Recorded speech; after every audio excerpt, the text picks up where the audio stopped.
Yo, people, welcome back. Lateness is greatness. You already know what time it is. Sorry, I wasn't meant to be that late, but I had to just finalize a couple things just before we started, just to make sure that everything's smooth and running. Pre-season begins, and the pre-season the streams for the games begin. Obviously, we've got the starting lineup at the bottom there as well. Listen, just like the players are getting ready and getting used to the season and getting ready for themselves as well to hopefully perform for us, I'm also getting ready as well. So these pictures are not even in the right spot. I'm going to have to move them down. So many things are going to be here on these watch-alongs. But again, it's the first game of the season. We're not quite ready yet, but we're still here. Do you know what I mean? We're still here. I'm looking at the chat. Big up everybody in the chat. We've had a lot of interesting news going on today, but we're not here to talk about that right now. But yeah, we've had quite an interesting bit of news today. There's potentially some silence. Man said, "Where's Haaland?" Bro, don't worry about Haaland. Do you know what I mean? Chelsea are working in silence. Silence FC, as per usual. The starting 11 is at the bottom of your screen there. I've actually got a few players missing off that. Actually, let me get that up.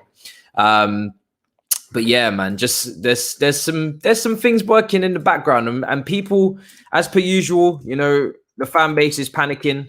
But we know Chelsea work in silence. We know they don't work, in public. They don't put public offers in for no reason. They don't make bids unless they think that they've basically got the deal done to get it accepted. You won't see Chelsea making bids for players and then them getting rejected just for a publicity stunt to make you all happy that they're actually doing stuff behind closed doors. But let's talk about this starting 11, man, before we talk about Kounde. We'll talk about Kounde during the stream.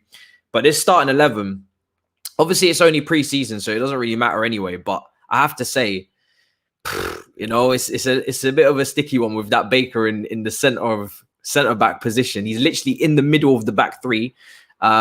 He's not a centre-back for people that don't know Baker. If you're young and you're new to Chelsea, Lewis Baker is not a centre-back. He was a wonder kid in midfield, but look where we are now. He's playing in centre-back in a back three with Malong Sarr to his left and Sterling to his right. Sterling played on the right-hand side as well in the academy for quite a bit, so that position shouldn't scare him too much. Same as Reece James, able to play on the right side of a back three and also right wing back as well. So yeah, it shouldn't be too bad. But Saeed in the chat, big up yourself. Don't worry about it, man. Don't worry about it. Do not worry about it. We're gonna have hopefully a new striker coming in. But I'm not too worried right now. Like I said, people, after the first week of August, if we haven't done something substantial by then I'm gonna be in a tricky spot. But right now, I'm not really too worried because, as you can see, the club are doing stuff behind the scenes. So you just have to trust the club. If you either believe in the club or you don't.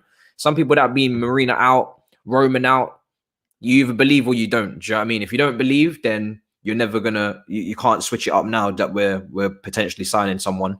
But if you do believe, then you just have to just be patient and just hope that that the job's going to get done. So that's all it is, really, people. Let me just check. I haven't even put this out on Twitter yet at all. Let me see.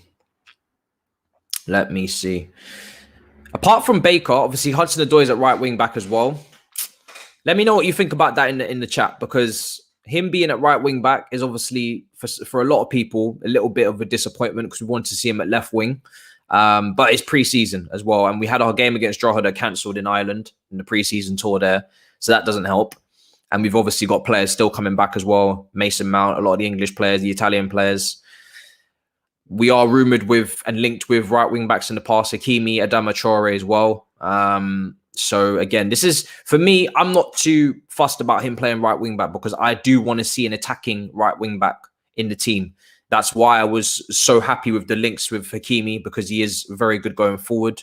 I think Reece James, as good as he is, I think going forward, he doesn't have that dynamism 1v1 to skip past players, which you'd hope and you'd look for. And I would like someone to be able to do that, in that position. That would be great if someone was a little bit more dynamic, a little bit more daring. Great delivery of the ball, Reece James, but not a winger. And when you've got Chilwell on the other side, who is traditionally a left back, to balance it out on the right hand side, you'd hope for someone more attacking. The three at the back formation is what you make of it, people. Do you know what I mean? If you have defensive players at wing back, then it can be a very defensive formation, and then you can be parking the bus. If you go with attacking wing backs that can get forward, Cuadrado at Juventus is a prime example. He's a winger, but he played wing back.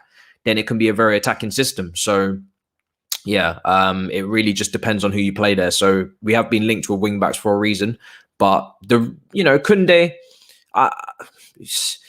if you look at what the formation is, he suits the system really well, people. Do you know what I mean? We can't really complain on that front. He suits the system really well. So again, I'm kind of in a space where Kounde, good ball carrier, good dribbler, good on the ground in terms of his tackles, his duels. He's a bit short, which is why I think a back three is good for him. I think he's 5'10". I'm personally not a fan of short centre-backs in a back four. That's why I've never really pushed for Ampadu, Azpilicueta to ever play centre-back in a back four, even though his leap is good, but he's going to have different challenges in the Premier League than he did with La Liga. So, you have to to or fro there. You have to pros and cons with that. He's going to have to adjust as well. Let's see. It's going to be interesting regardless. Let me see. Let me make sure I log in as well. But let me know what you guys think of the starting 11. It's not really too important at this stage anyway. It's just about getting minutes into the players. I'm pretty sure they'll make as many subs as they can at halftime as well, so they can get everybody playing and everybody fit. Let me see.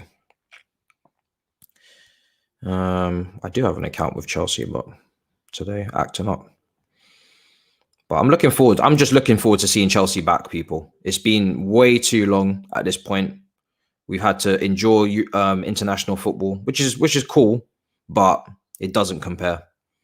It does not even compare in the slightest. So it's good to be back doing club football. Let's see. And it's a shame that game in Ireland was also cancelled, because I was really looking forward to seeing as many games as possible. I think these boys need to get as many games as possible under their belt. For them to be having a game cancelled like that, it's a bit disappointing. I know they had a match anyway, but even still. Let me see. So the game has begun. Let's see what we got. So yeah, Azpilicueta in goal. It's going to be interesting because I think we've been linked with a third choice goalkeeper from Fulham. Not 100% sure how far along that is, but then it looks like Kepa's going to be Kepa in goal next season for second choice, and he doesn't look like he's going to move anywhere. So again, it's an interesting one, people, because we're going to have a period in January where Mendy goes away for the AFCON, and whether or not Kepa can deliver for a month remains to be seen. We have to hope. We have to hope and we have to pray. But it is a little bit of a risk, I must admit. I would. And on the wages he's on as well, it's not ideal to have someone of them. I've said this before, someone of those wages on the books as a second choice goalkeeper. But if you read his article that he released recently about his getting to know him better as a person, his mindset, he's had quite a difficult time. So again, you have to weigh that up as well, and you have to weigh that up. Let's see. Okay. I've got more photos to add to the background as well, actually. Can we not with the spam, people? Sterling. People are getting excited by Sterling already. I mean, I'm really looking forward to seeing what Sterling can do. Because I personally didn't expect him to. Hold on, let me see this. I personally didn't expect him to get the time. Yeah, I'm going to block these people. And it's a shame because they're taking my eyes off the game now, making me have to block them. Let me see.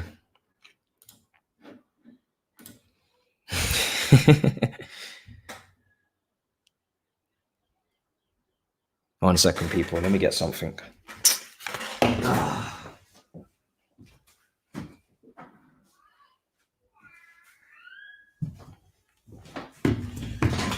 Hopefully we have some mods, because me having to block these guys is a shame while we're doing it. Let's see. Sterling, man, it's big season for him. He's had a difficult patch as well himself. He's had to go out on loan to Wigan, come back, picked up a few injuries as well. A lot of hype and excitement around Livramento. You know that from me personally. I did not foresee Sterling being involved at all. But here he is. Just goes to show you can never discount anybody. Okay, the mods are active. Yeah, we have some mods. I can recognize a few of you, so let's get it done. Let's get it done, people. I'm also interested to see how Pulisic does this season as well. Big season, people, for Pulisic. Huge season. Massive season for Pulisic. He has to perform. He has to perform. He has to stay away from injuries as well. But mainly he needs to perform. Has to perform, because we can't afford any more injuries. We can't afford any more issues with him staying fit. He has to perform this season consistently as well. He's coming to that age now where, for a winger, you start to grow into your own if you're fully fit. And we know the potential. We've seen it against Real Madrid in the Champions League. We've seen it many games, but at this point now, evidence is important as well. Let's see.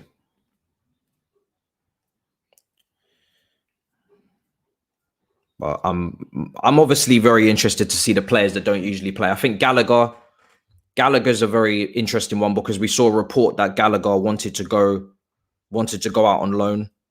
Well, Gallagher wanted to stay and prove himself, but unfortunately for him, it seems that we're going to be signing a midfielder, and that basically means that we would have to have him go out on loan. There's no way he's going to be able to. Yeah, there's no way he's going to be able to stay with all of these players here as well. There's we've spoken about this before. In terms of midfielders, there's just not a lot of space. There's not a lot of space at all. Let me see.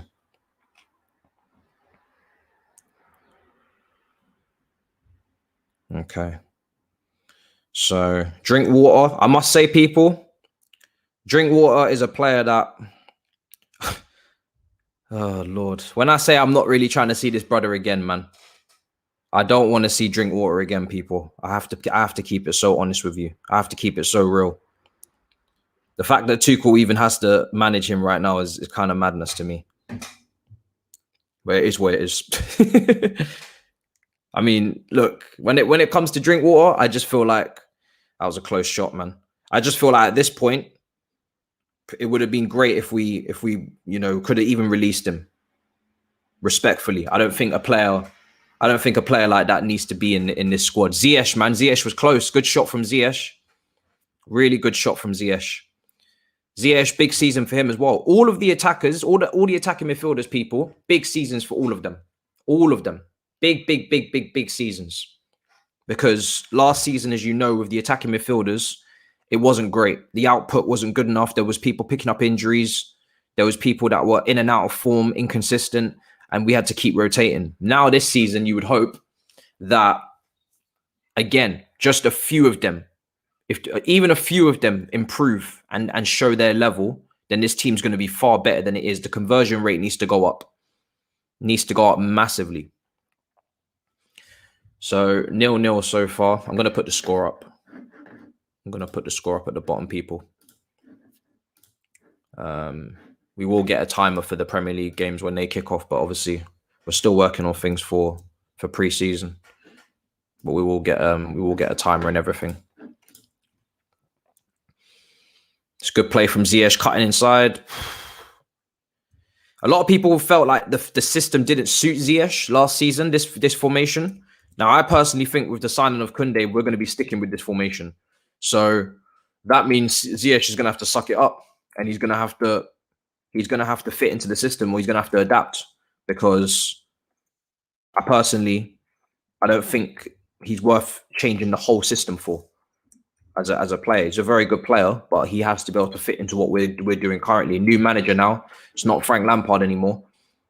So Tuchel's got his own ideas, and I think with Kounde potentially coming in, that for me signifies that we're staying in the back three. You don't spend more money on a centre back when you've got Christensen, Rudiger, Silva, Aspie, unless you're sticking with the back three. And you want someone who, unlike Zuma, is a bit of a ball playing centre back, can bring the ball out from the back as well and do all these things. So that's where we are with that. Bournemouth just playing. Bournemouth is a funny team, people, because Bournemouth always beat us in the Premier League. They always give us an issue, always give us a problem. So to have them as a pre-season game is not bad. It's not bad at all. They should give us a good test, and we need it. We got Arsenal again at the weekend, and we got Tottenham, and then I think Villarreal, and then obviously the Premier League game against Crystal Palace. So we don't have many games for everybody to get fit and understand their role. Tammy's up front, which again, I've always maintained. If Tammy's still here at the end of the window, I think we haven't backed Tuchel, because it's very clear that Tuchel doesn't rate Tammy that highly. He hasn't even been in the squad for some of the games towards the end of last season. So again, if we're going to back Tuchel, we should have a new striker coming in. Broja, Werner and Havertz will be your other options. But Tammy shouldn't be here. He should be sold if you're really backing Tuchel. Big up to everybody in the chat. I haven't even put this out on Twitter, but I was in too much of a rush. But yeah. I can see a lot of people are not, from what I gauged on social media, a lot of people don't want to see Hudson-Odoi at right wing back, but he can cross the ball. If Hudson-Odoi gets back to the level that he was at before the injury, he's very good 1v1, very explosive winger, can take people on, can commit players, and he's a great crosser of the ball as well. His crossing's quite underrated. So it might not be perfect for him personally in terms of the fact that we want to see him at left wing, because that's where we believe his best position is from watching the youth games and the England under-21 games. But for this team, the amount of competition that is in the attacking midfield areas, to have Hudson-Odoi competing with all those people is going to be difficult for him. You got Pulisic, big money signing, Ziyech, Werner, big money signing, Kai, Mason Mount. It's a lot of players. If he can nail down the right wing-back spot, which we're seeing pick up the ball now, going 1v1, cutting inside, good ball across, that's what Callum can do. That is what Callum can do. If he's over this injury, and I've read reports that he had to change his running technique and everything like that, which is not, obviously, it's not easy to do all of those things and still play at the highest level.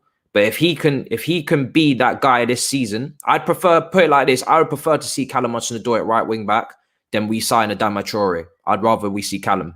Give Callum that game time he was going to give Traore. Because I think Callum, he's a very, very top prospect. It's just unfortunate that he's had these injuries. Scott Parker. Scott Parker in the Bournemouth dugout. Weird. Former player. Did a good job at Fulham. Did a very good job at Fulham, to be honest. Towards the end of the season, once he got into his rhythm, they started to play some good football. Looked like they might escape.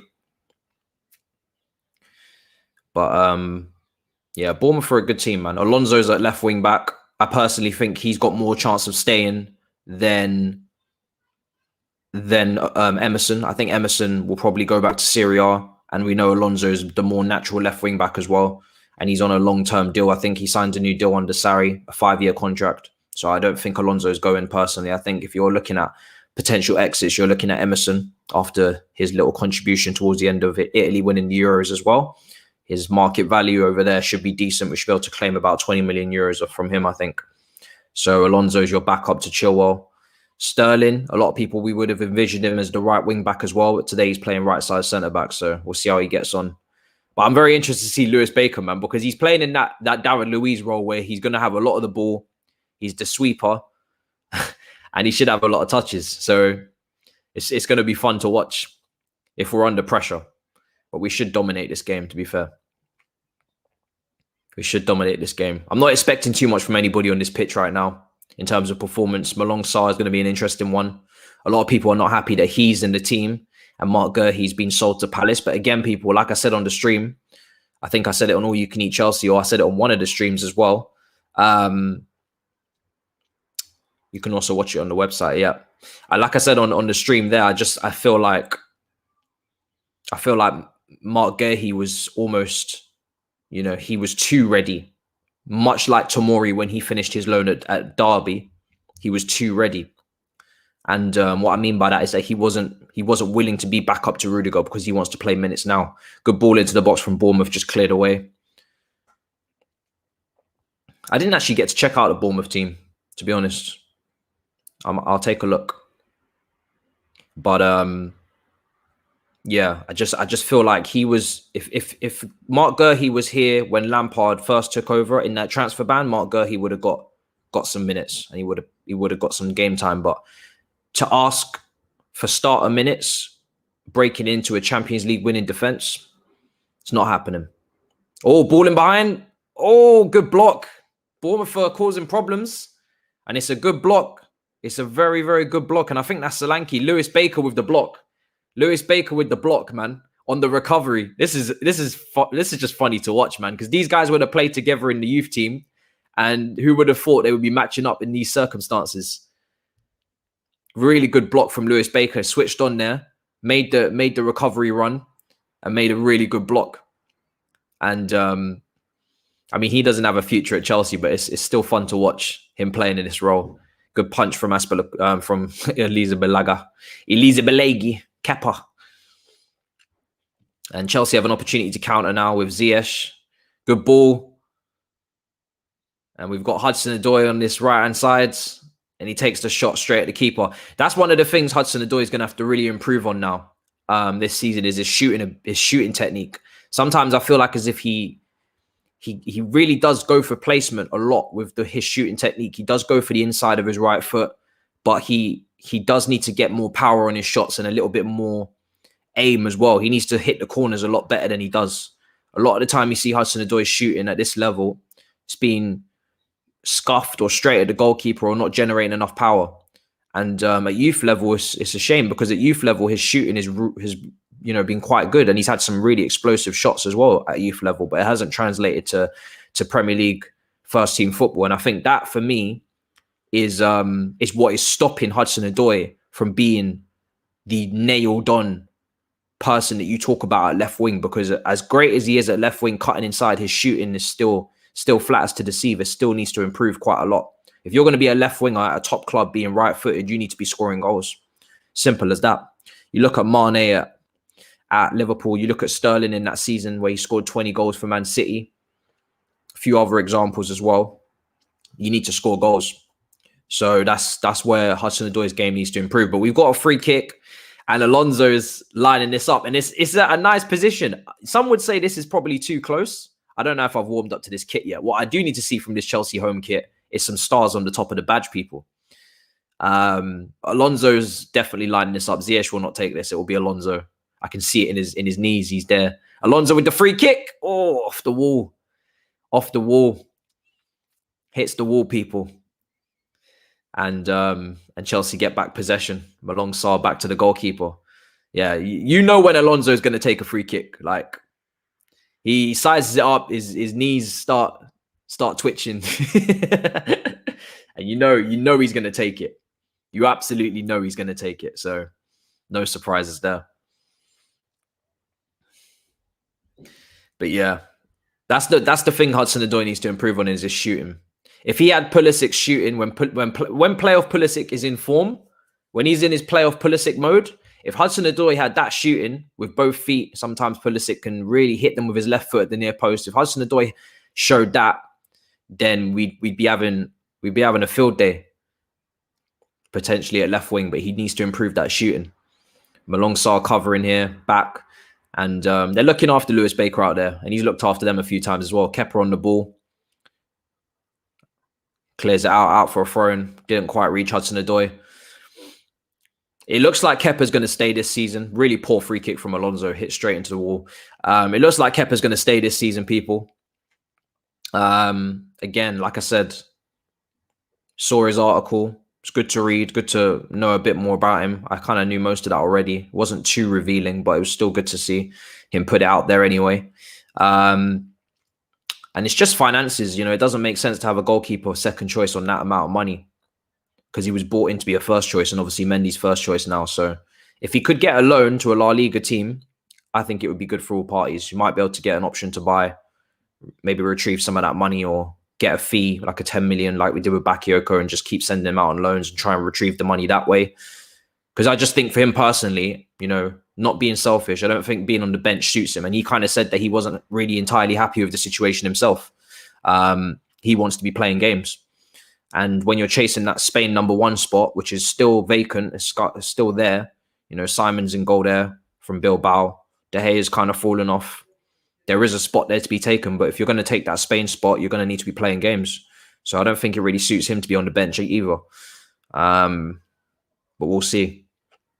We will see. But I would prefer, you know, it's a shame that, you know, potentially someone like Begovic, we didn't have Kepa sorted, and then we could have maybe brought in Begovic as a second choice from Bournemouth. I think he's gone to Everton, former goalkeeper. People are saying Romano from Man United, but I think he wants first team football. I think that's the reason why he left, but it would have been a good backup as well. Bournemouth trying to come on the attack, and Baker's getting bodied about here. It's all getting very scrappy in the defense there. And Chelsea trying to break now with Pulisic. Pulisic's very good at attracting fouls. Did really well against Real Madrid in the semi-final of the Champions League there. And I think there's been an injury or someone's gone down because the referee paused the game. And yeah, I think it's Baker, I think, who's on the floor there. Maybe he's just been winded. It was a bit chaotic, people. There's a lot going on in that instance. There was a lot of people bashing into each other. And yeah, it was just people just falling over each other. It was getting crazy. And the referee stopped the game.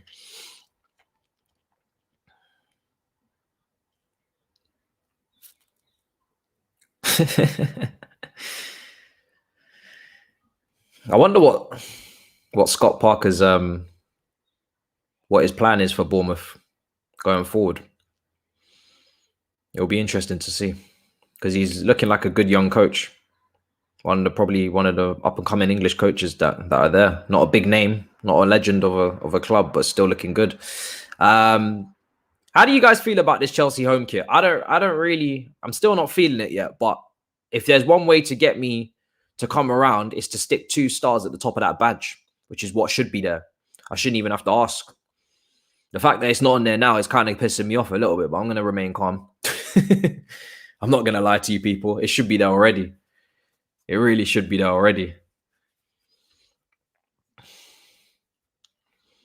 That's something that needs to be rectified. That's something that really needs to be rectified. The fact that there's no stars there is pissing me off. We won it the first time, and there was no star. And then now this time there's no star. Someone said in person it's not that bad. I know Lewis, I was in his chat the other day. I know he's got 2 stars, but I think that's the Champions League winning edition with the Champions League, Champions of Europe on the back and whatnot. But I'm talking about for the players, I want to see 2 stars. But I think if the 2 stars were going to be on it, people, it would have been on there by now. So, not going to get my hopes up. We need to win that Club World Cup this year so we can get that FIFA badge in the middle as well. There's a lot of things that will make this kit better, and it's all to do with success. Add a few things onto it, and regardless of how you think it looks, you'll have to buy it. But it needs those extra accessories. Right now, it's just looking like a normal kit. You need to add them little accessories on there. Have to. Let's see. Bournemouth are having themselves a corner. And look, we can't really read too much into this game no matter what happens in terms of results or performance. I think right now it's all about fitness. There's a lot of players on this pitch that won't play in the first team this season. Players like Drinkwater. Gallagher probably will go out on loan. He's been linked with Leeds and Crystal Palace. Abraham will probably be sold. Lewis Baker certainly won't be playing centre-back. Malong Sarr will not be starting games. So neither will Kepa. So most of the team, to be honest, Sterling as well is more of a squad player. So most of the team is not really first choice.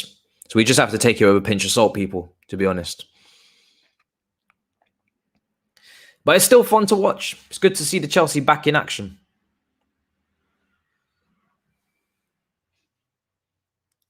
Let's see. There's no oil boys tonight as well, people. Apologies. Monster's on the coast. He's on holidays. So he's not available today. And to be honest, most of it is Chelsea talk because of obviously Kounde. So we're not going to do one tonight. I'm going to release a video on Kounde separately tomorrow morning, hopefully. And we're going to talk about all the latest news that's going on today. Obviously, I had an episode of The Roundabout. That shot from Abraham was a good save, man. Good ball in from Callum Hudson-Odoi. I missed that there. It's on the replays. And Abraham with the shot at the near post. And it was a good save. But that's what I'm talking about with Callum. You know, he's really good at committing players and getting the ball into the box. And he can give you a similar type delivery to what Reece James gives you. Obviously, Reece James is the better crosser, but Hudson-Odoi, from a crossing perspective, I think sometimes is underrated. He can give you the low-driven ball across the box. He can clip them up as well, as he did away from home in the Champions League for Willian in Lampard's first season, when Willian caught it on the half volley, I believe. So Hudson-Odoi's crossing is really good. And obviously, whoever's playing right wing back, whether that be potentially Kounde or Reece James or whoever it is, can obviously step forward as well. Sterling, now Malong Sarr being left-footed. That's his advantage in this team, is the fact that he's left-footed, Malong Sarr, because we don't have a left-footed centre-back, and I've been crying out for one in terms of just being able to be versatile in possession and having someone that can use and open up the pitch with their stronger foot and open up the pitch. But he possesses that. Here's Hudson-Odoi on the right, kind of loses it, but keeps it going 1v1 now. I want to see a lot more from him this season, 1v1. I don't want to see him getting the ball and taking it back to the defender or taking it back to midfielder. Here's Hudson-Odoi, pulls it back, cleared away, people. I want to see a lot more of Hudson-Odoi committing players like he used to in Sarri's season. He was committing players for fun and making them make decisions.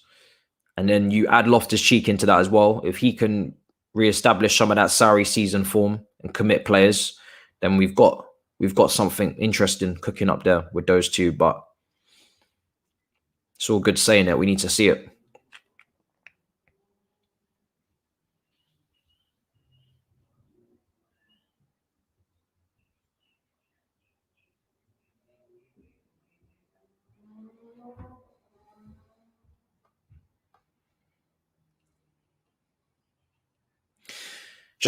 That looks like a foul, ref.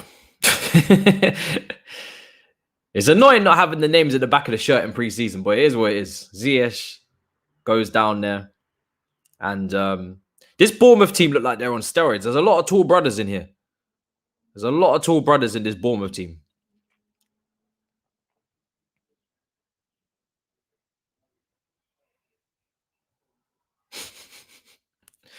It's a little bit of pinball right now, man. A little bit of pinball. Solanke, obviously, former Chelsea player in that Bournemouth team, wearing the number 9 shirt.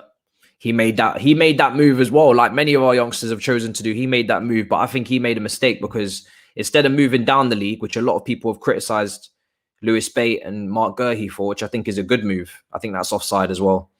Yeah, from Alonso. Solanke decided to move to Liverpool, and to expect to get game time at Liverpool but not Chelsea is kind of naive. So he went to Liverpool and he didn't get any game time, and suddenly next thing you know, you're at Bournemouth.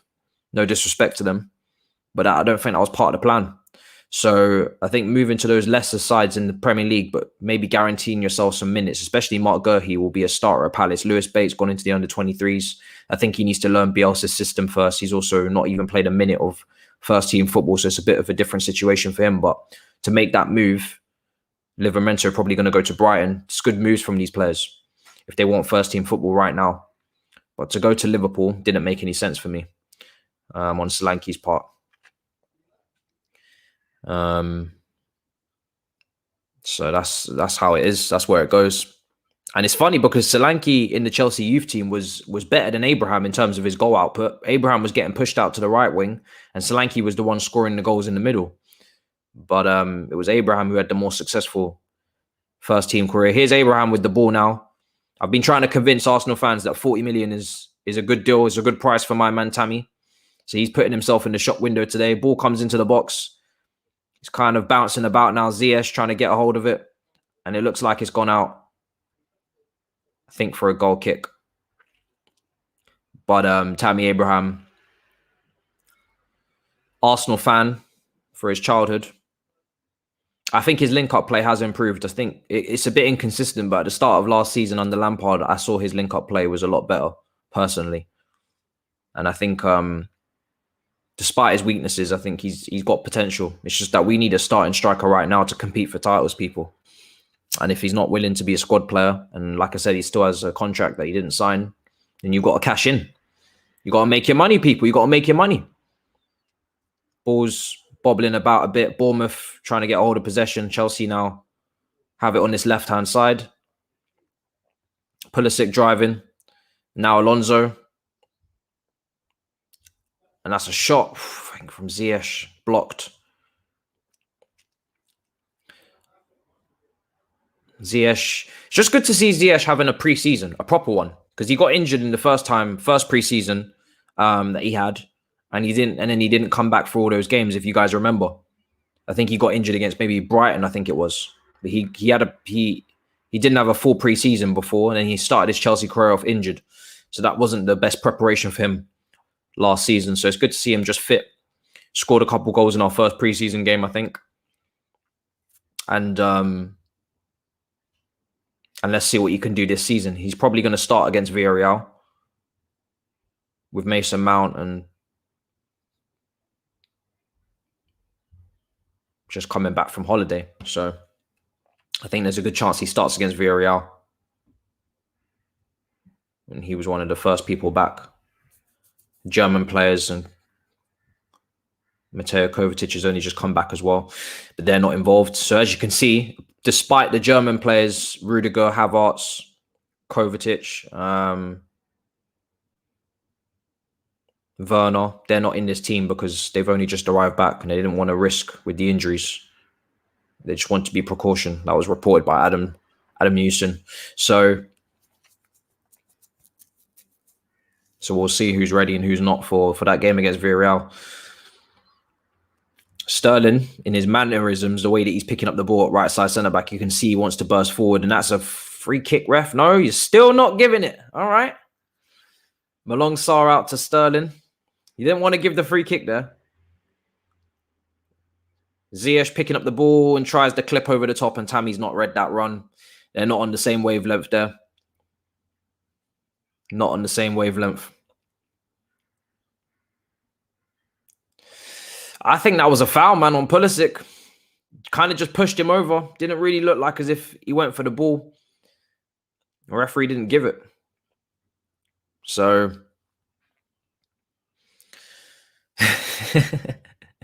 I'm seeing in the chat, someone's called the ref a tosser, and then someone said, what's a tosser? I love a global chat. I love a good global chat of people learning each other's mannerisms and each other's lingos and whatnot. I love it. I love that. Someone said, how's Drinkwater playing? Because he's still contracted to the club somehow. Good play from Sterling. Finds the exit pass to Hudson-Odoi on this right-hand side. Let's see what we can do now. He goes back to Drinkwater. And Hudson-Odoi cutting it close there out to Lewis Baker. Passes it into Gallagher. Into Pulisic. Really good pass from Malong Sarr. Note that. in between the lines into Pulisic. That's what we're crying out for from our centre-backs. That's why potentially Kurt Zouma is going to be involved in a swap deal for Kounde, because we need our centre-backs to carry the ball forward. We need them to be comfortable in possession, and we need them to pass through the lines. You can bypass a whole press with some good passing, some good aggressive passing, and that's what we need. We need bravery. And Tammy, good shot, saved by the goalkeeper. Just didn't quite catch it. I think he's not really happy with himself. He's kind of slapped his wrist there, Tammy, because it was a good bit of play. Hudson-Odoi passes it in to Ziyech, who picks up that inside position in the right channel and slips it through to Tammy. Good ball. And Tammy really did have an opportunity to pick his spot there, and he didn't really catch a hold of it. Not enough power on the shot, and it's saved by the goalkeeper. It's a good opportunity for Tammy there. And yeah, we got watch-alongs all season, people. I'm really looking forward to it. On the 1st of August, the Twitch is going to start.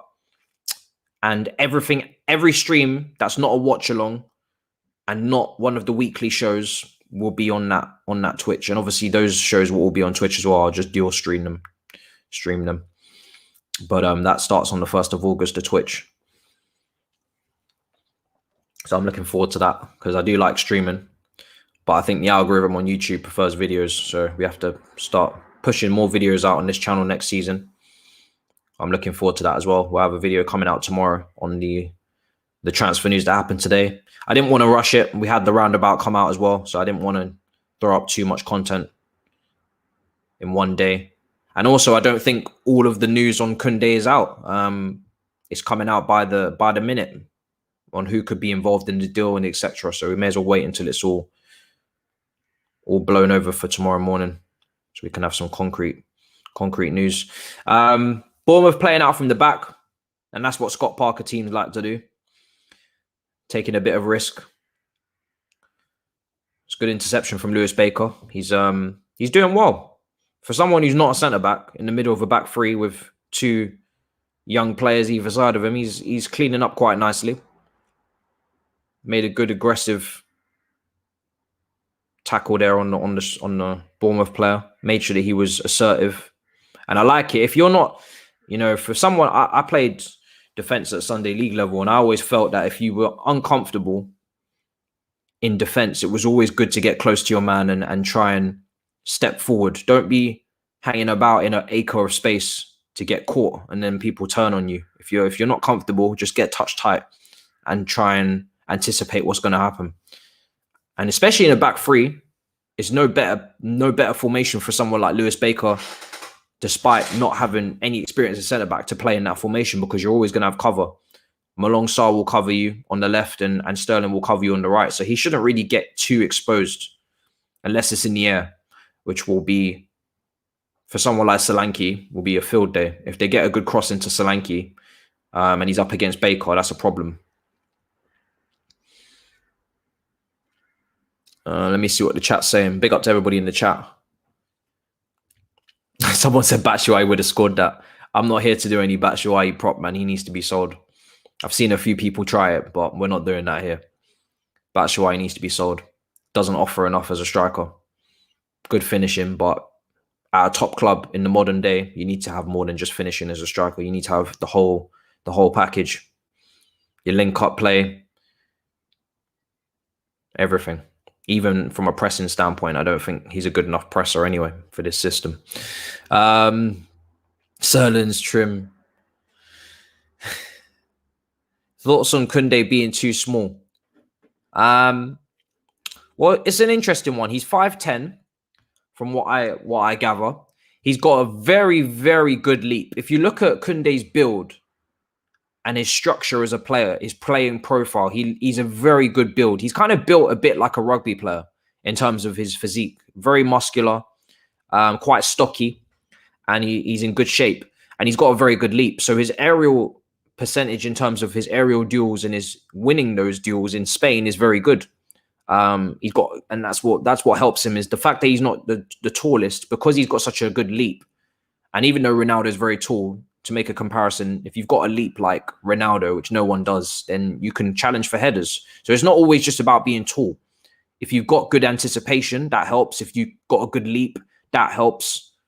and you can spring yourself off the ground, that, you know, that also helps. And, you know, you can make that comparison with Tammy, who's really tall, but his heading ability isn't the greatest because the timing isn't there.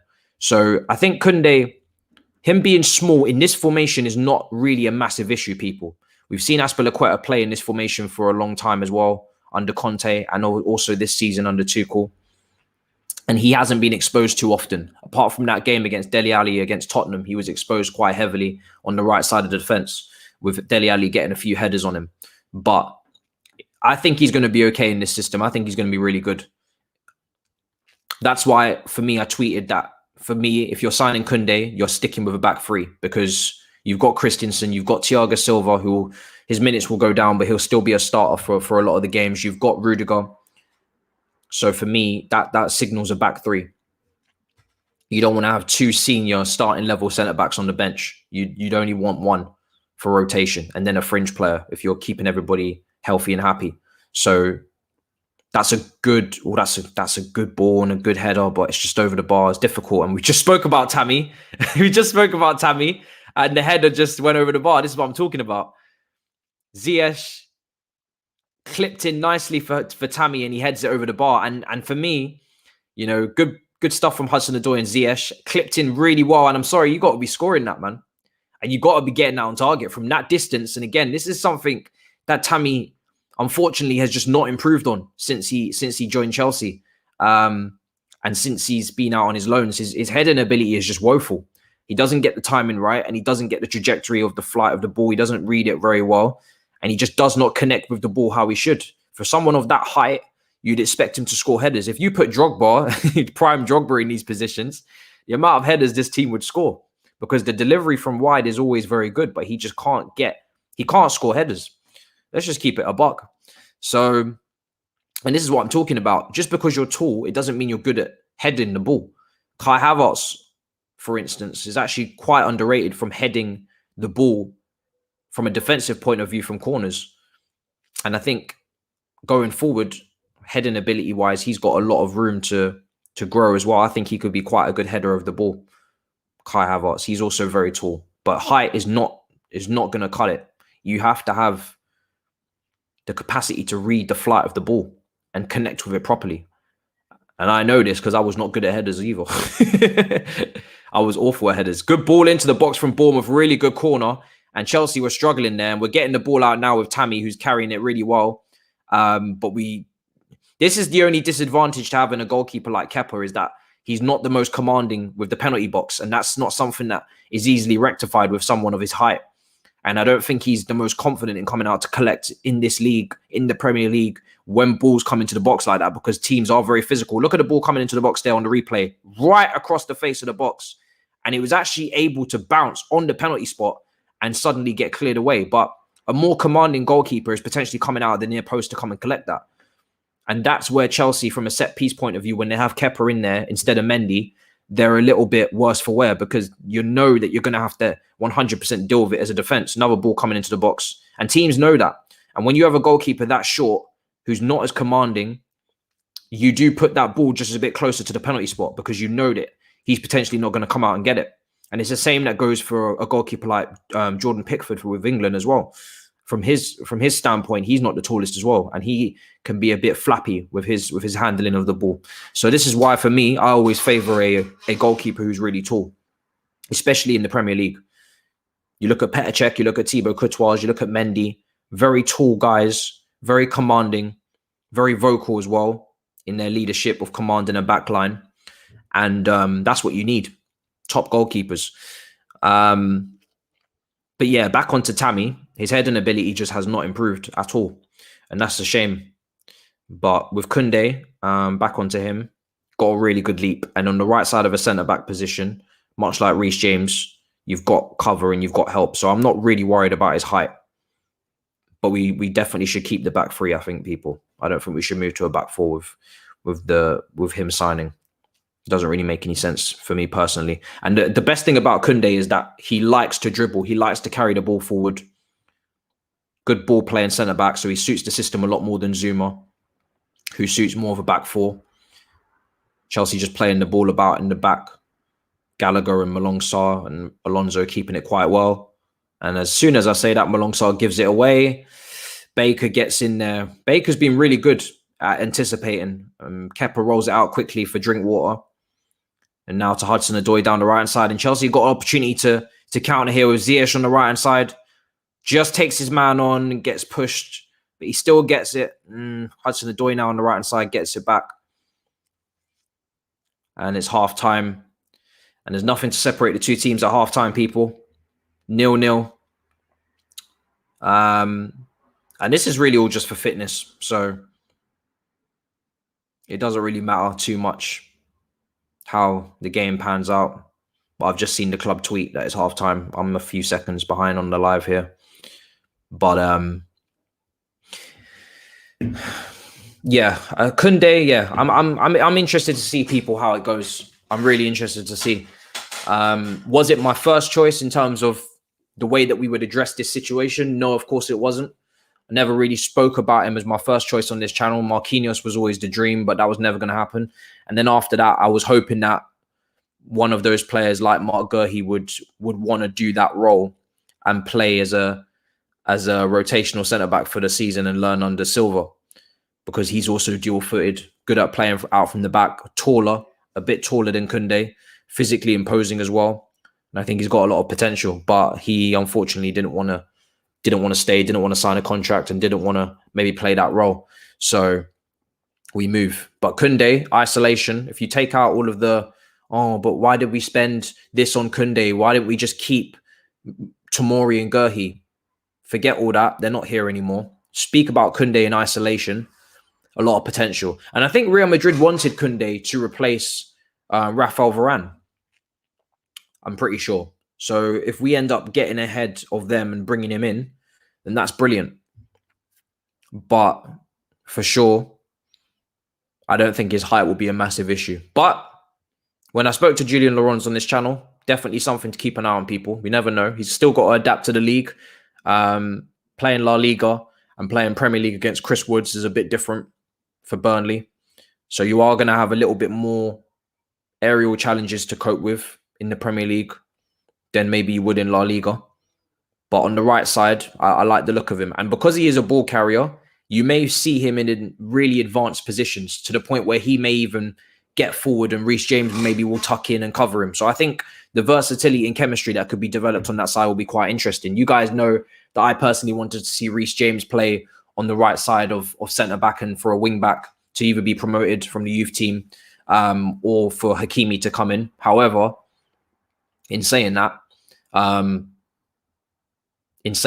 you know, this is the next best thing. There's no point buying a player for me like Adama Traore, who's not really of the level of Chelsea first team, when you can bring in for me a much better player in Kounde who's got more potential, and just keep Reece James where he is, which is again not the worst thing in the world. He won the Champions League in that position. You've got Hudson-Odoi that can play that position as well, and Sterling is also another player on that list that can play there, who's coming up through the ranks now. So it's an interesting one, but I'm certainly very intrigued, and I'm quite, optimistic about the deal. I think it doesn't seem like it's going to cost a lot as well for Kounde. Someone said Malong Sarr's not good on the ball. He's not really down as a ball playing centre back in my eyes. Didn't have the greatest season at Porto. A lot of Porto fans saying that we didn't really need him in the team.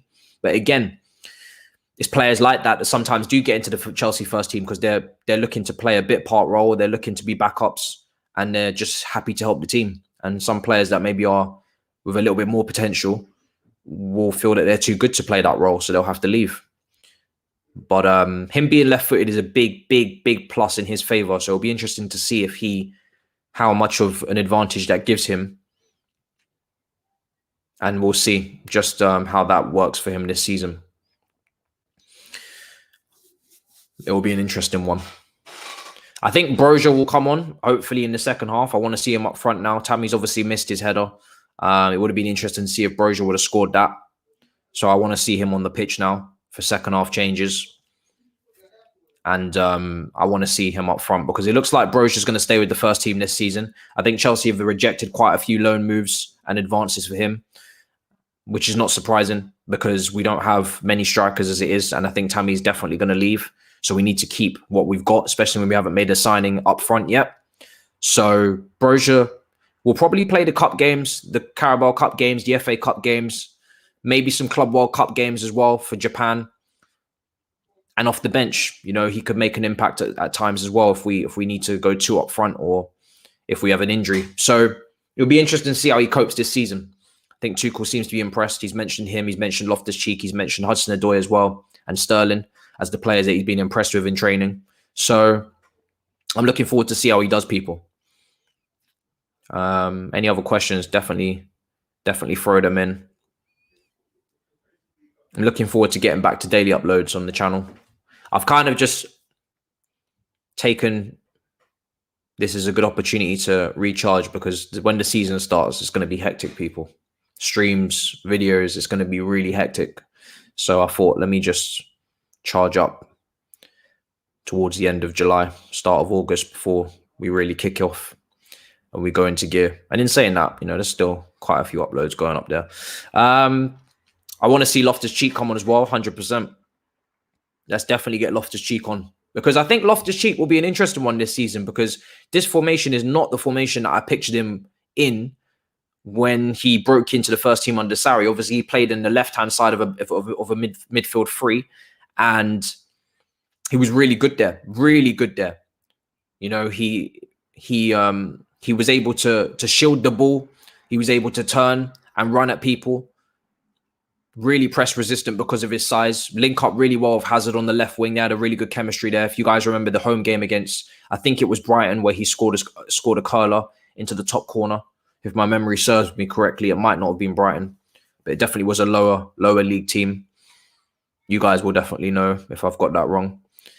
He scored a really good goal there. Had a great run in the Europa League as well. So in this formation, and the final against City, spot on, George. Really good point. Final against City in the Carabao Cup. Played really well. Great turn there. Really good flick. You guys all know. So I'm interested to see where he pencils in his formation. For me, I think he's definitely got to go in that front three. I don't see him in that pivot too much because he's another ball carrier. He's another person that he doesn't really hold a position. And we've already got players like Mateo Kovacic and like Kante. And I think Loftus-Cheek can be a goal threat as well, which is why I'd also envision him higher up the pitch. He's a player that when he was playing in the Chelsea first team previously, he got a few goals from headers. If you guys remember the header against Cardiff, he scored there. And a few other times he scored headers as well. And that's where he got the nickname Lewis and Ballack from, because he got into the box and this team isn't great in the air, but he, with his stature and size, he can be a threat in the air as well. So he's a player that you think to yourself, if you get him higher up the pitch and get him into the box, he can get you goals. And I'm not expecting to really play a massive role this season in terms of starting games, but look, he's desperate to make it. He's absolutely desperate to make it in this team. So I wouldn't be surprised if he's even, you know, happy to just be here and be part of it and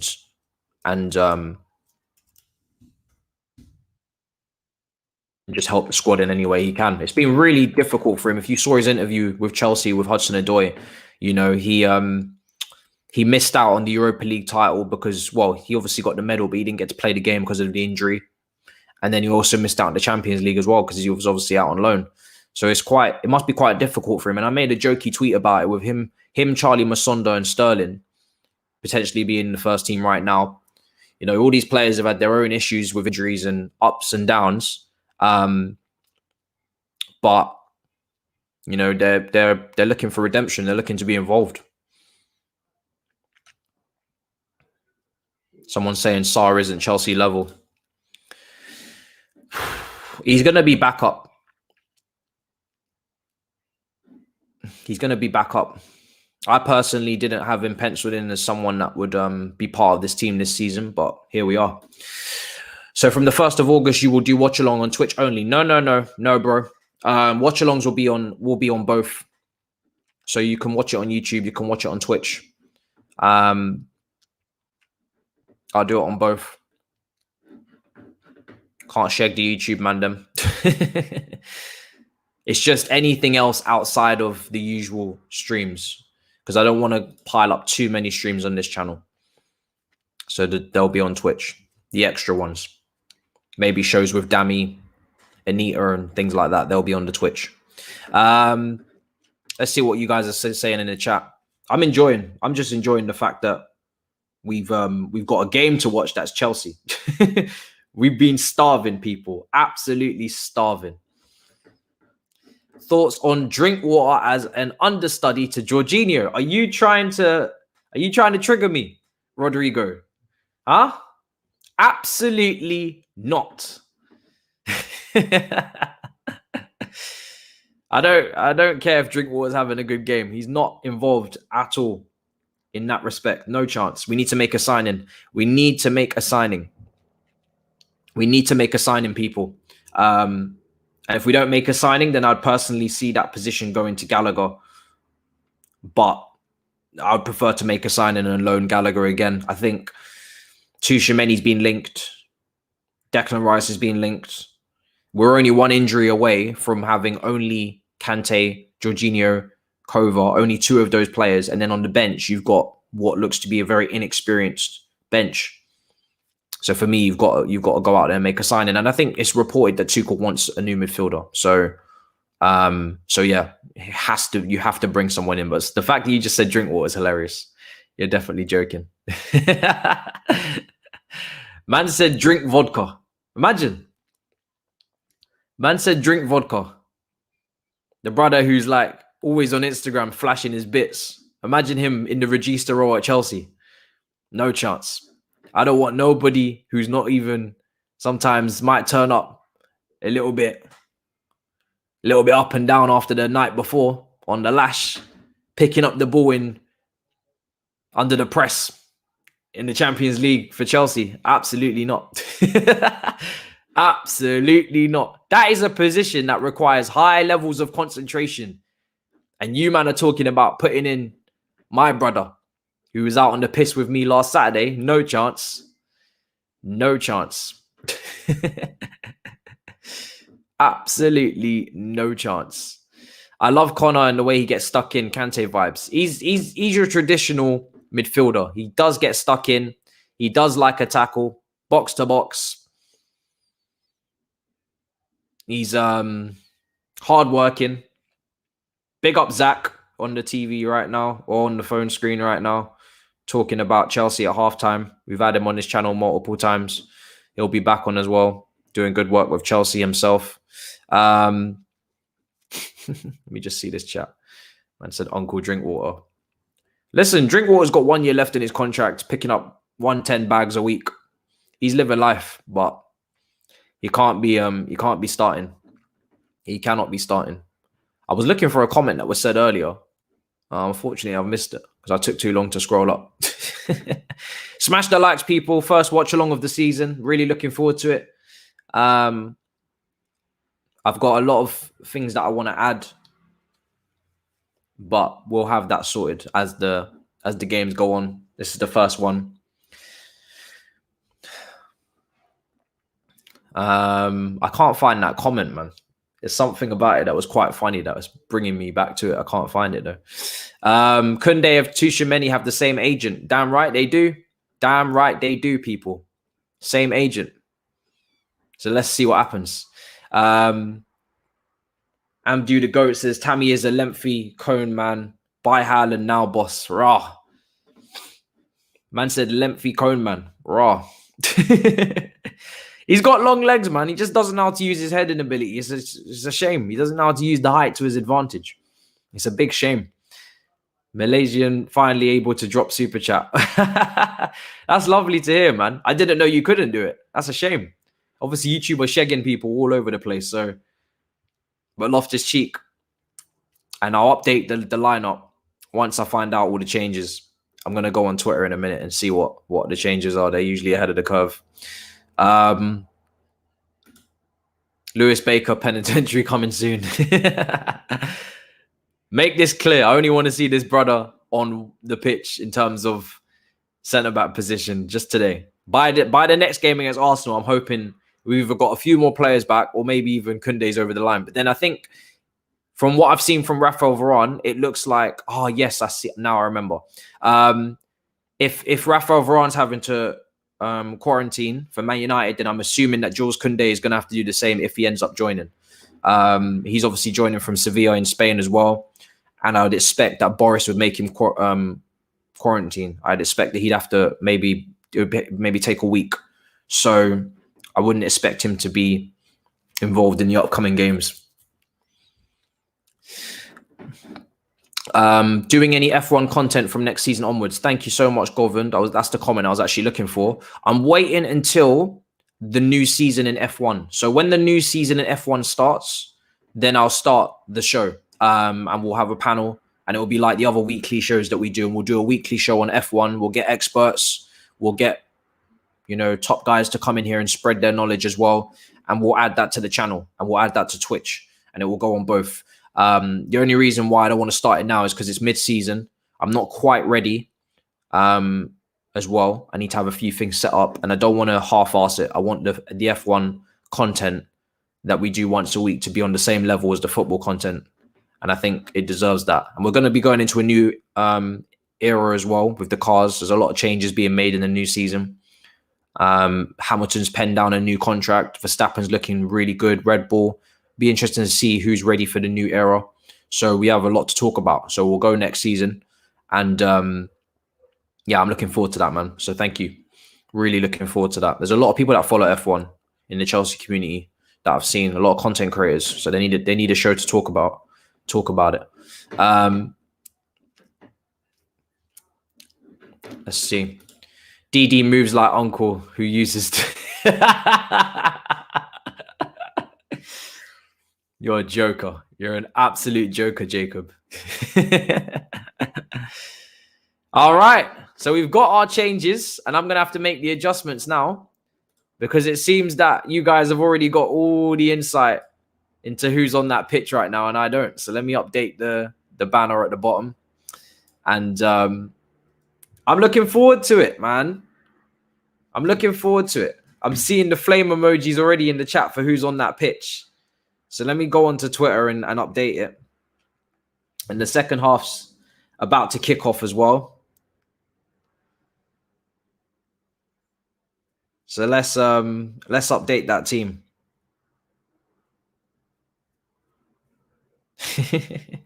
Mendy is out on the pitch. You absolutely love to see it. I love that, man. What a signing from Petr Cech. What a signing. Really good scouting, man. We found our goalkeeper people for the next 5, 6, 7 years, honestly. Really good ball playing goalkeeper, underrated in that regard. And also just from a goalkeeping perspective is top notch. So hopefully he has a great second season. We had Kepa have a good first season, then he didn't quite kick on from that. So hopefully he goes on to have a really good second season and we don't have any hiccups. But I'm really happy to see him on that pitch. Second half's kicked off. And hopefully we can get some goals, man. Broja scored in the first friendly. Let me update this team. So we've got Clark Salter on as well. He's an actual centre-back for any of you who don't recognise him. He's another one, a part of that crop, that Sterling, Loftus-Cheek, Masunda crop. He's part of that. He's been here a while. Again, another player that won't make it here, but he's in this team now. Chaloba's come on, and I'm interested to see him because I think he'll have to go out on loan, but he had a really good season out on loan in France. He was really highly rated there. I'm sure bids have even potentially come in for him as well. Offers, actual concrete offers. I'm pretty sure I read they came in for him. And I don't know what Chelsea's plan is with him in terms of his future, because we've obviously looking to sign a centre-back and we've got a lot of young up-and-coming centre-backs coming through as well. So there's quite a congested area, and I think new contracts on the table potentially for Christensen and Rudiger. They're trying to get that signed up. Barkley's also on the pitch. Pre-season, Ross the boss is on the pitch. I wouldn't be surprised if he scores a screamer. Gallagher's still on the pitch. Barkley, again, another player that we need to try and sell. We've got a lot of players like this. Zappacosta, another one. Baba Rahman, another one. So when Chelsea say that we're recouping money, it's great, but we got a lot more money to recoup. I'm really happy to see Loftus-Cheek on this pitch. I've said it before. My expectations for him are not high. I even said that he should probably go to Lazio with Sarri. I think there was interest there. And get some regular game time. Because I think getting into this Chelsea team for him is going to be very difficult. Abraham's still on and Broja is with him. So let me see. You got 2 strikers on the pitch. Is that a formation change from Chelsea? It looks potentially like a formation change. Miazga's come on as well. That's 3 centre-backs in Salter. Chalobah and Miazga are 3 at the back. Then you've got it's the same formation. I just think one of the strikers are out wide. Hudson-Odoi at right wing back. Gallagher, Barkley, Alonso is your 4 in midfield. The 2 wing backs. Loftus-Cheek. Maybe Loftus-Cheek playing in that number 10 role where Mason Mount played and Broja and Abraham are up front, 2 up top. And we saw it quite a few times last season with Werner and Kai Havertz. So I'd say it's a 3-4-1-2. So just a slight change at the top of the pitch with 2 strikers. We know Tuchel's hinted at that a few times as a mistake. And Bournemouth for 1v1 with Mendy. And it is wide.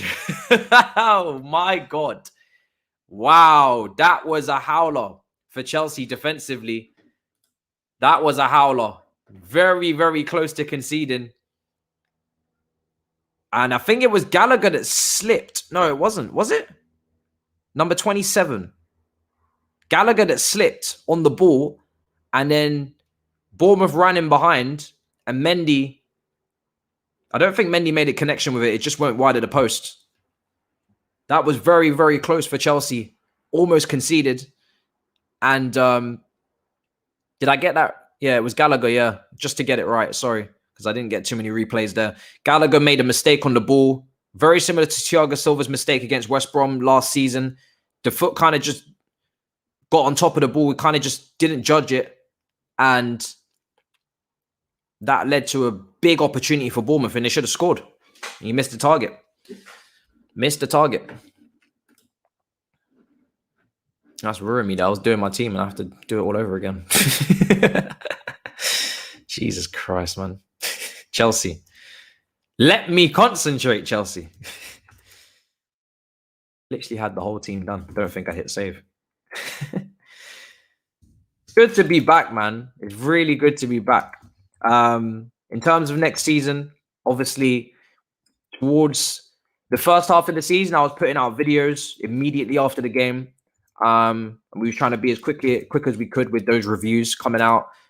Obviously, we'll be doing watch-alongs then towards the end of last season, we switched to streams with Damien and Anita. I don't know if we're going to be able to continue those streams in the same format because I haven't spoken to them too yet in terms of whether they'll be able to do games this season. So I'll let you guys know as soon as I do know. But again, I do also want to make videos on the matches and do reviews that way as well. So we'll see how we can get it done. But we'll do our best to do. Well, I'm sure I'll hopefully be able to do both. Bournemouth have the ball right now. Just updating the team. It's taking a long time. Sorry, people. I got distracted by Gallagher's howler. Got sidetracked there. And just to update you guys again, there's no Oil Boys today, unfortunately. Monstar's just on holiday again. It's pre-season for the content creators as well. We do. I know it doesn't look like it sometimes, but content creator to content creators, for anybody watching, this is not easy, people. Creating content is draining, and it's a whole season that we're doing. It's a whole season, twice a week. You got games, and then you got the shows in between, and the editing and everything. So brothers are taking a break at different times. So we'll bring Oil Boys back next week, but I'll do a video of this game. Well, I'll speak about actually the transfer news that took place today, actually tomorrow. But but I'll do a review of this game just after the game ends, maybe for 10, 15 minutes. We'll talk about it together. And then that'll be it for today. We got 2 uploads on the channel already today. I don't know if you man can hack a third anyway. Can you man really hack another upload anyway? There's a lot of uploads, people. So that's the team along the bottom. Unfortunately, sorry it took so long. Chelsea are distracting. So you've got Gallagher and Barkley in that midfield pivot. You would expect Gallagher to be the more defensive out of the 2 of them. Broja's playing on the left with Abraham up front and Loftus-Cheek to the right from what I can see so far. Alonso's still at left wing back. So Broja's the player that's taken maybe the wide position. But again, as I said, maybe there will be 2 up front. I'm not too sure right now. Haven't been able to get a good look at the shape. Barkley just screaming at the referee there. Good to see Hudson-Odoi still on the pitch. I think there's still more to come from him in this match. Is Kounde a DM? No, Connor's a centre midfielder, very similar to Kovacic, where you can't really pinpoint a position for them in terms of DM or attacking midfielder. Just a nice blend of the both. I'd say he's a box-to-box midfielder without being particularly clinical or decisive in the final third, but also not a natural DM where you're going to get Kante-esque stuff from him in defensive midfield. I think he's just a nice blend of the both from what I saw at West Brom. But he's just a very good central midfielder.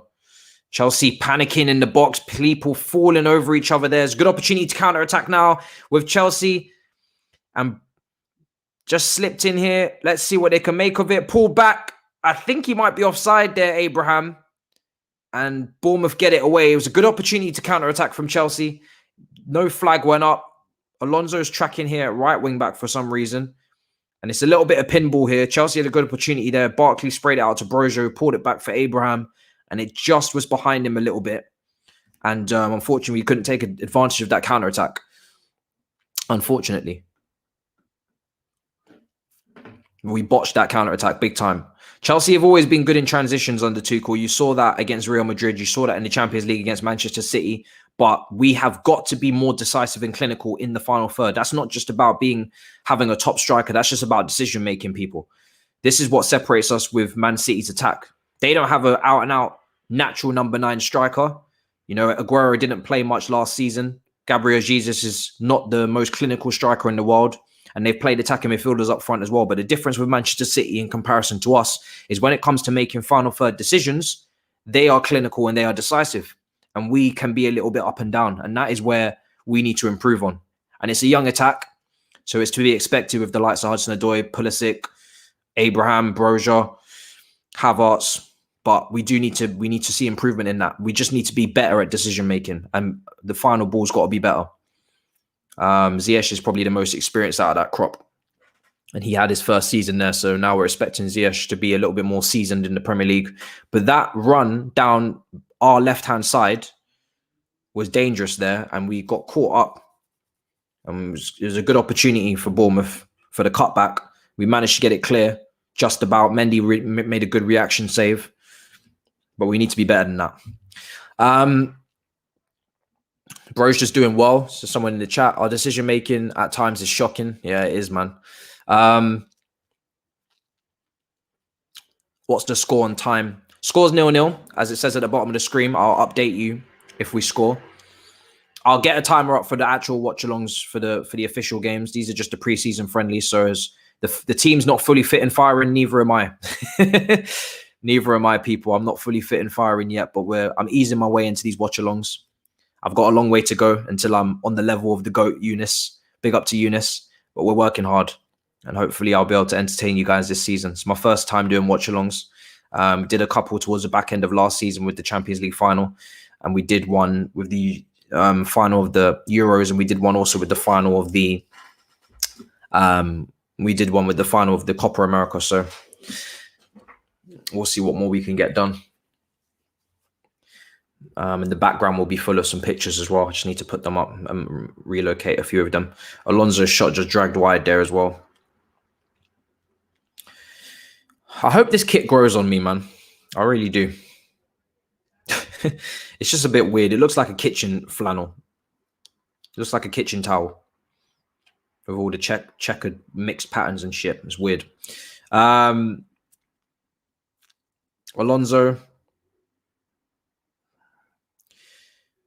And a header saved. And Chelsea trying to create opportunities. But... Oh, we got Eunice in the chat. Big up. The GOAT. Big up, man. Big up. The OG, man. Big up. Take a touch from James. Yeah. Mendy was probably the most least glamorous signing of all of them. And he turns out to be the one that, to be honest, is probably the most certified. Do you know what I mean? Probably the most certified. He's been incredible. You know, clean sheets in the Champions League, clean sheets in the Premier League with less games played. Alonso here in the box with the dribbling, cuts inside, going on this mazy run, back to Gallagher, and now Chelsea have possession just inside Bournemouth's half. Let me know, you guys, with the watch-alongs in terms of strategy, how you want it to be. Do you want me to kind of co-commentate what's happening on the pitch, or do you want me to kind of speak about what you guys are asking me in the chat, or a blend of both? Let me know. Because obviously you guys will be watching the games, I assume, and you just use this as background noise during the season. Or if you don't like the commentary, maybe you prefer the commentary here. But, I mean, I'd like a blend of both. I think it'd be great to talk tactics during the game as well, with what I personally can see happening on the pitch as it unfolds with shape, and try and predict what Tuchel's doing.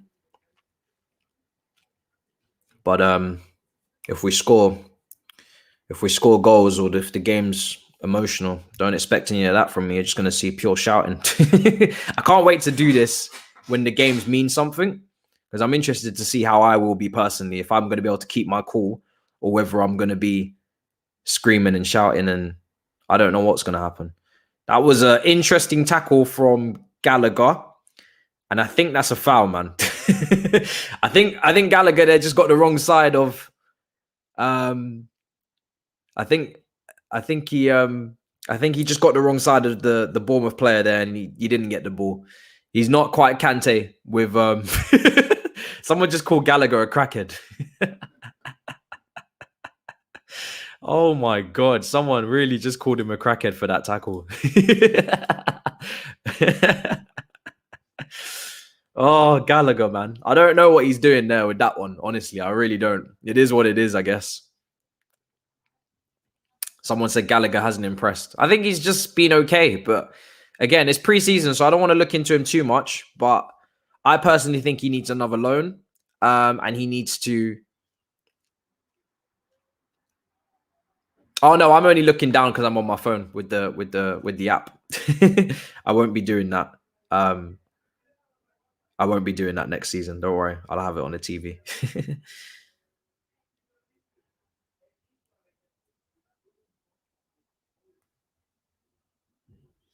Yeah, I won't have it there next season. Free kick just over the bar from Bournemouth. Just over the bar. Woo! Bournemouth are creating some good opportunities, and they're taking some decent shots at our goal. So I think we need to stop that. What have you guys made of Gallagher in this game? Let me know. Are you impressed? How do you feel? Are you not impressed? I personally think he needs another loan to a Premier League team.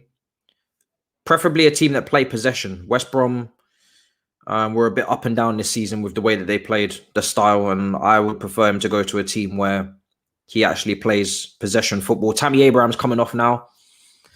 And I'm trying to work out who's coming on now. I think that's Zappacosta coming on for potentially maybe Callum Hudson. No, it's for Alonso. So Zappacosta, I think, is coming on for Marcus Alonso. And I think Baba Rahman, is it? That's coming on as well. So maybe that means, so that will mean people that Callum Hudson-Odoi moved forward. So let me just make those changes now. So Zappacosta is coming on for Abraham or for Alonso. Doesn't make a difference. And it will be Baba Rahman. And again, ramen noodles. We have not seen much of him. A lot of injuries for that brother. We have not seen. I call him ramen noodles. You know, we got Declan Rice, we got ramen noodles, we got Zappa Costa. We got a lot going on here. I haven't seen much of him as a Chelsea player. So that's the team now. Clark Salter, Chalobah, Miazga, Zappa Costa, Baba Rahman, Hudson-Odoi goes into the front three with Loftus-Cheek and Broja. So Loftus-Cheek now has his academy brother, younger brother next to him. So that's fun. Ugboh. Oh, really? Oh, sorry. I just assumed it was Baba Rahman. I didn't even know Ugboh was even in this team. Oh, wow. Okay. Well, that's interesting, people. So that means in Hudson-Odoi is staying at wing back. Do you know what it was with Ugboh? I just didn't expect him to be involved because I know that he's got interest for transfers. I thought he was already gone. Hudson-Odoi's gone off. What the hell's happened here, people? Hudson-Odoi's come off. Oh, right. Oh, okay. All right. Oh, okay. So it's 3 changes. My bad. I only saw 2 people warming up. That's what it was. I only saw 2 people coming on. You guys obviously let me know. Appreciate it. I only saw 2 people warming up there when they did the substitutes board. I was like, what is going on here? Makes sense now. Okay. That's a shame. Callum's come off, but it is what it is. He's had his minutes. Ugboh, I honestly did not even understand that Ugboh was still even a Chelsea player. Honestly, I'm quite shocked. So Ramen Noodles is at left wing back. So you've got Zappa Costa at right wing back and Ugboh and Broja up front for the front 2. So Mendy's captain. That's nice. It's a nice little perk. First time being captain. Wow, this team really got unfamiliar very quickly. Man's got Baba Rahman and Zappa Costa on the pitch and Ugboh. Jesus Christ. Well, I guess it's Loftus-Cheek. It's Loftus-Cheek people that we're watching out for now. Let's see what he's doing. Miazga. Someone said Miazga's kind of smelly. It is what it is. He's an American centre-back. I think he had quite a bit of promise at some point, but he's not going to make it here either. So it is what it is.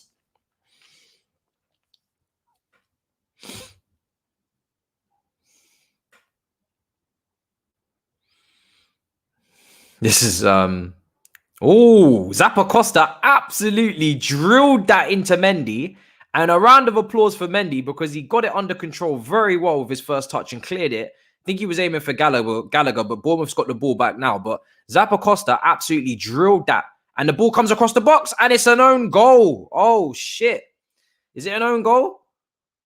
1-0 to Bournemouth. Oh, I think a Bournemouth player celebrated it. It looked like a bundle of bodies got in there. And Bournemouth have taken the lead 1-0. And that has been kind of coming because Chelsea have been giving up some high quality chances to Bournemouth in this second half. And it was down the right-hand side that they did the build-up play. And they just, again, Baba Rahman just didn't stay with his man and pulled across the box and smash and grab. Baba Rahman allowed the ball to come into the box. I think it deflected off of another defender. It's a goal from Imanalo. Chelsea are 1-0 down, unfortunately, people. But do you know what? With that defense, I'm not really surprised. With who we've got in defense currently, I'm not really surprised, people. We're 1-0 down. I mean, when you go through the names of who's in that defense, I actually almost expect it. You've got Miazga in that defense. Just better people in the chat just laughing. That's it's an absolute cluster bastard of things that have happened there in front of me. It's just bums. It's just bums. Let's just keep it a buck, people. This is not the players that we want to see in this team. What is this team? Look at the lineup on the bottom of the screen. You got Clark Salter, Chaloba's fair enough, good player from his loan in France. Miazga, Zappa, Costa, and Baba Rahman. What do we expect? What the hell do we expect? It's a stinky, stinky, stinky defense that we've got on this pitch. And they're not fit to wear the shirt. They're not fit to wear the shirt. I'm telling you, they shouldn't. Most of these brothers should not be at this club anymore. Clark Salter should have got a move to League One by now permanently. Miazga shouldn't be at this club either. Should be at MLS or permanently at Vitesse. Baba Rahman shouldn't be here either. Zappa Costa should not be here either. It's only Chaloba that I really, really like. But even he's probably going to have to go out on loan again or he'll be sold to a French team just because of the sheer numbers. This is Chelsea's C team, D team, E team, F team. You go through the whole... It's a C. This is Z team right now. Go through the whole alphabet. I'm not vexed. I just don't like seeing us lose.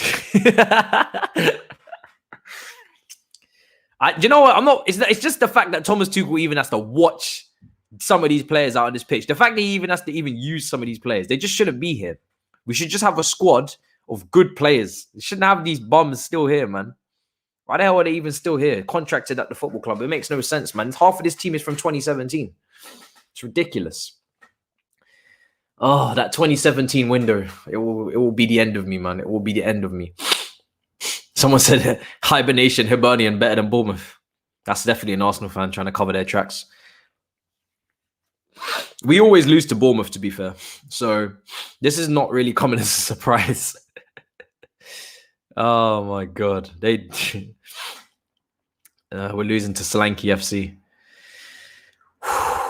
Oh, my God. It's just the fact that I even have to watch these players, man. I prefer to watch young players that are from the academy so I can scout, but they're either being sold or they're in the under-19s at this point.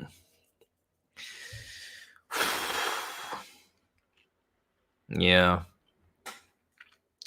It is what it is. It is what it is. There's nothing we can do about it. Nobody wants half of these players. We need to get rid of them, but nobody wants them. No natural wingers on the football pitch as well. Sorry. I'm watching the game. I'm caught in two minds. It's very difficult, people, to even judge.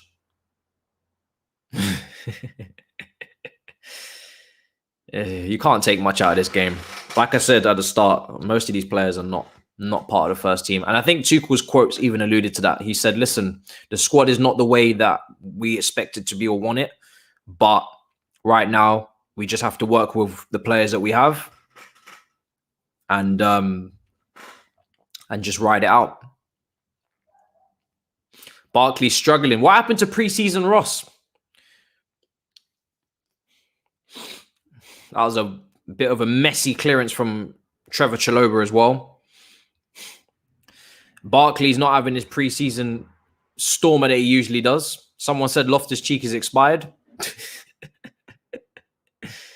Yo. See, me and Monster kind of did tell you guys not to hype up Loftus-Cheek too much. And you guys are, now you're getting a bit too critical. It's just the first game. And like I said with Loftus-Cheek, don't expect too much. We don't really know what to expect from him. You know? Let's just see what happens with him. It's the first game. Can't really expect too much. But the formation, I think, is a 3-4-1-2 with two strikers. And sometimes that will go to a 2-1. Loftus-Cheek, I would hope, is the guy in the middle. Goal, 1-1. Broja scores. Broja scores, people. Good goal from him. And that's another goal for him in pre-season. I kind of lapsed out there because I was so confused as to what was going on. And the ball came across the box and it actually ended up finding its way in through Broja. And it's Chelsea 1-1 with Bournemouth. Broja on the score sheet, 19 years old. And he's been impressing Thomas Tuchel in those games in the training. And it was Baba Rahman down the left-hand side who whipped the ball across the box. Broja got a hold of it, chested it down, and lashed it home. And that's good to see. That's really good to see from him. I think it was deflected as well. It's a very messy goal. Baba Rahman with the ball into the box, kind of bobbles, and then he gets his foot on it, and it deflects off of the defender and into the roof of the net. And Chelsea are 1-1 with Bournemouth. I wouldn't say it's a great goal. It's just a goal. It's just a scabby goal. But it's good to see that. It's good to see that Broja got it. You know, if anyone's going to get it, let's let it be him. I think that's 3 goals in pre-season now. I'm not sure if it was 1 or 2 goals he got in the last game. And it's a good ball from Baba Rahman. Good ball. Took advantage of the space in between the defenders and the goalkeeper, put it across the box, and we got our rewards. And that's 1-1. I think Loftus-Cheek spoke about in the interview with Chelsea and Hudson-Odoi there that he just couldn't glide past players the way he wanted to last pre-season after coming back from injury. And he was struggling. So it'll be interesting to see this season just how different he looks in terms of his fitness. He didn't get injured last year, thank God. It's good to be back, people. It's good to be back. Chelsea scoring goals beats all of that Euros stuff. You know me. I'm a club man first.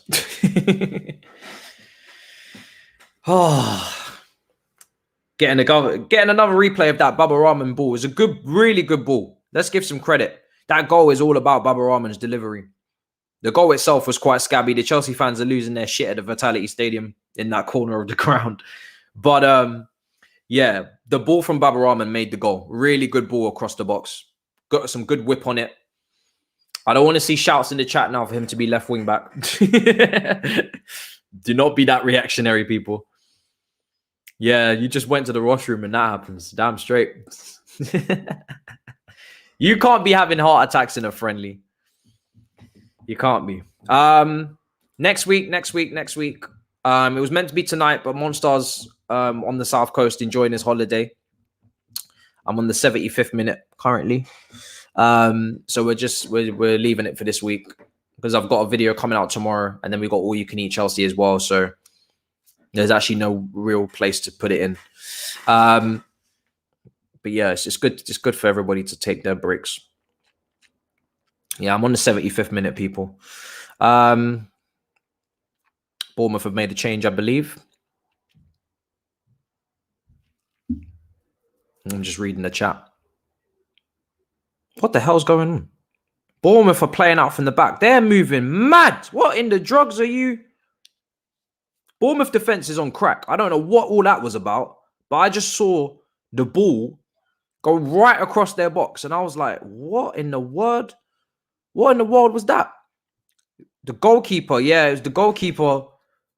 Broja closed him down, I believe, and the goalkeeper nearly put them in trouble for an own goal. Or Jesus Christ.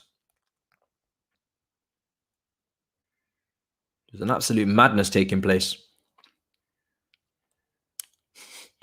Good pressing from Broja. That's what Tuchel wants to see. We're playing a system that needs pressers. You need people to press from the front. The corner's coming in now. Broja, Loftus-Cheek are in there. You got some height. And that's 2-1. Is that the net rippling? I see Chelsea have taken the lead. Lovely stuff. And I think that's Barkley's goal. They're all going to congratulate him. Chelsea have taken the lead 2-1. It's Ugboh, isn't it? Yeah, it's Ogbo's goal. I think. Yeah, Ogbo's goal. 2-1. And it was Barkley's delivery, I believe. And Ugboh, yeah, Ugboh at the near post. Barkley delivery. And a really good header from Ugboh at the near post. Goalkeeper just got blocked off his path. And it was an easy header for Ugboh because he didn't have to move, really. He just had to angle that in and just direct it home. Good header into the ground. That's what Didier Drogba wants to see. Head that ball into the ground, people. Never up. And I know Tammy's going to cop some more slander now. Because someone else has scored the header and he didn't. But both of our strikers on the pitch have got the goals. Broja and Ugboh Ugboh with the goals. And Chelsea lead 2-1. And that's good to see. 2 young players getting the goals. And like I said, if anybody's going to get the goals, let it be the strikers, man. Let it be the strikers. We've had a lot of issues with strikers last season, not scoring enough goals. And even though Ugboh is not going to be part of this team, I expect him to be sold in the next few weeks. I'm pretty sure I saw some concrete links with him with moves away to maybe Belgium teams, etc. Let's see some goals, man. It's good to see. Really good header from him. That was a good goal. Much better than the first goal. Good delivery from Ross Barkley at the near post. Ugboh just getting a really good clean header. And Chelsea are 2-1 up against Bournemouth. Messi Barkley has arrived. Ross the boss has arrived, people. Ross the boss has arrived. Another Fugazi. Another opportunity to use his witchcraft on a new manager in the pre-season. Done it with 3 managers now. Sarri, Lampard, and now Tuchel. Ross the boss. Riddle me Ross, as I like to call him. He's a wizard in pre-season. If he had the pre-season form in the Premier League, he'd secure the Ballon d'Or. He would absolutely secure the Ballon d'Or. There would be no discussion. You'd have the Barkley that you have at Everton with the dual-footed, long-range shots and smashing up Newcastle on long runs. Oh, how we wish. Oh, how we wish it was true. It doesn't exist. It doesn't exist. We're beating our bogey team, man. Tuchel is the real deal, people. We're beating our bogey team. We don't ever beat Bournemouth. So if we win this, he's certified. It wasn't the Champions League that made him certified. It was this friendly win potential against Bournemouth. This is what certified Tuchel as the real man at Chelsea. Did Loftus-Cheek just do what I thought he did? He just tried to do. Is that him? Yeah, look at that. You see that? Loftus-Cheek thinks he's clever, you know. He just tried to do a little 1-2-2 step with the ball. Don't sell me dreams, my brother. Don't sell me dreams. Don't get me gassed. He just tried a little skill. I saw him. We saw it. I'm interested to see how the Tottenham and Arsenal games go, because now that's where London derbies, do you know what I mean? I don't care if it's a friendly. Got bragging rights. Actually, to be honest, we don't need to business with them no more after the Champions League win. There's nothing they can say to us. We can get Pam 8-0 and it still wouldn't make a difference. Why do you hate this club, Aaron? We're the Champions League holders. What the hell are you talking about? Broja up front with Ugboh. Who would have thought that this was the strike partnership to lead Chelsea to the Premier League summit next season? Put your Haaland prop down. We have our leading gunmen up front as we speak. They've got their goals. Looking lethal.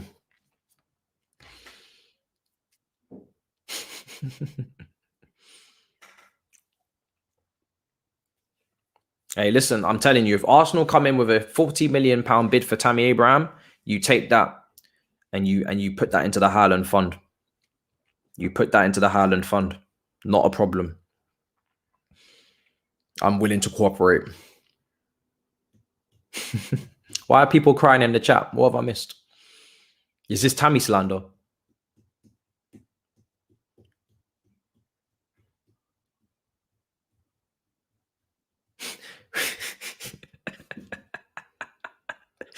I've just seen someone say, we must protect Ugly. His name is Ugboh. Autocorrect has ruined you. Absolutely ruined you there. Man's just called our goal scorer clapped for no reason. No reason.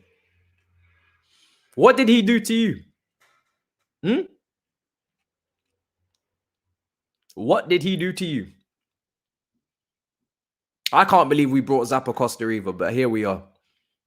This is what Chelsea do. Honest to God. He wasn't even ripping it up in Serie A like Florenzi or someone to be like Florenzi at wing back in Serie A was doing bits and then PSG took him. Understandable. Zappa Costa was never ripping it up like that in Serie A. He was good at Torino, decent, but ripping it up? No. It's just Chelsea love to do this, don't they? They just love to buy players for no reason. It's like a drug. It's like crack to them. They just love it. Can't get enough of it. And, you know, someone who's 27 in Serie A, just line that shit up on the table and just sniff it right up. That's what the Chelsea board do. They love it. They're actually loving it. They love that shit. I don't know when the Haaland bid will come. I really don't. Nobody does. No journalists. No nobody. That is top secret information. Just like Kounde was top secret information until it was broken today by Fabrizio. And Chelsea have been talking to Sevilla for Kounde for weeks. So meanwhile, I'm talking on this channel with journalists and we're speaking about Kounde briefly with Julian Laurens. Nobody knew that Chelsea were in talks with Sevilla for Jules Kounde. Nobody knew that. It was not reported once until today. And Chelsea have been speaking to Sevilla for weeks. So as I'm talking to you right now, Chelsea are probably doing something that we don't know about, that I can't tell you. And in next week or the week after, we'll be saying breaking news, Chelsea have just bid or done this and done that. They're doing it right now, people. I've said it before and I'll say it again. You don't have a season where Jorginho is your top scorer in the Premier League and don't address that position. They have to sign a striker. It's not optional. I've seen tweets of people saying, you know, maybe we should just go Kai Havertz and Werner and Tammy and Broja. No, we will sign a striker. We have to sign a striker. It's not negotiating. It's not an option. It's a fact. It has to happen. If it doesn't, then we're going to just have to get by next season because we ain't challenging for the league. You have to sign a striker. Player improvement, second season, 100%. Werner and Havertz will be better. Doesn't matter. You still need a striker. If you do not sign a striker, there will be no Premier League title. I'm not personally hoping for Chelsea to just get by next season. I want us to win something. I want us to win the Premier League or the Champions League again. So for us to do that, we need a striker. Gallagher's got the ball here on this left-hand side. Looks like he's going to get a full 90. There's a few players that will get a full 90. Actually, no, maybe he's the only one. Now that I think about it.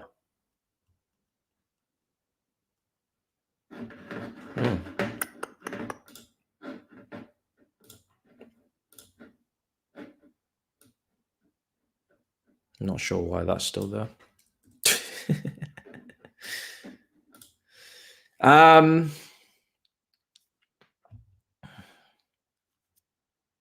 Yeah.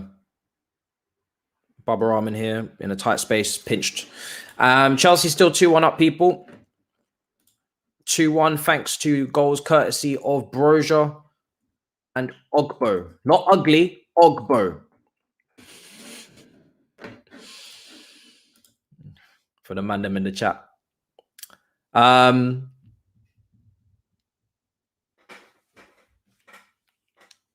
are you asking me to do a review at the stadium? I'm not at the stadium. I'm so confused. Let's see what else the chat is saying. Still 2-1. Still 2-1. Tammy's not on the pitch, so I don't know why people are still talking about Tammy.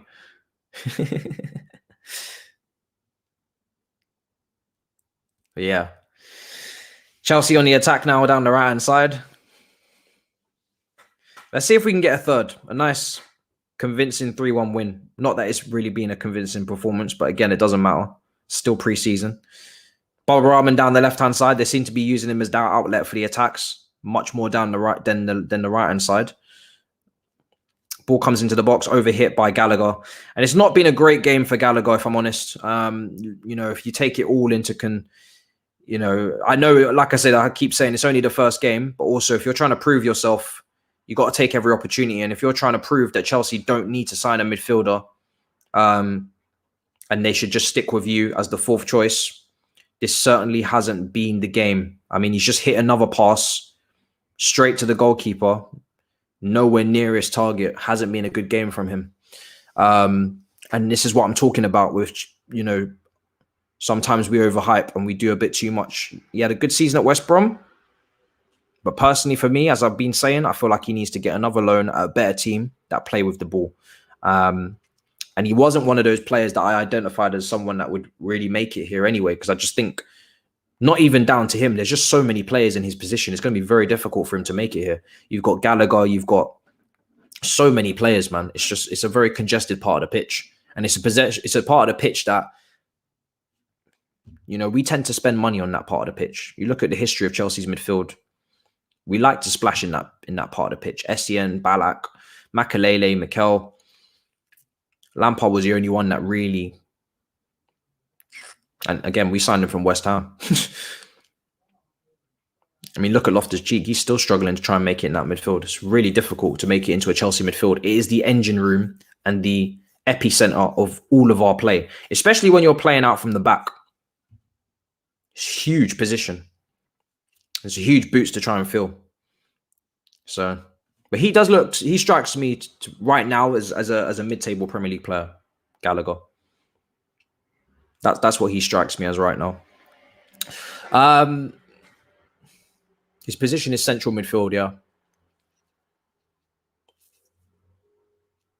Yeah, he's a central midfielder. I'm just seeing bare slander for Matt Miazga in this chat. 3 minutes to go. Chelsea 2-1 up against Bournemouth. Hope you guys have enjoyed the live stream. I don't know if you have. I hope you have.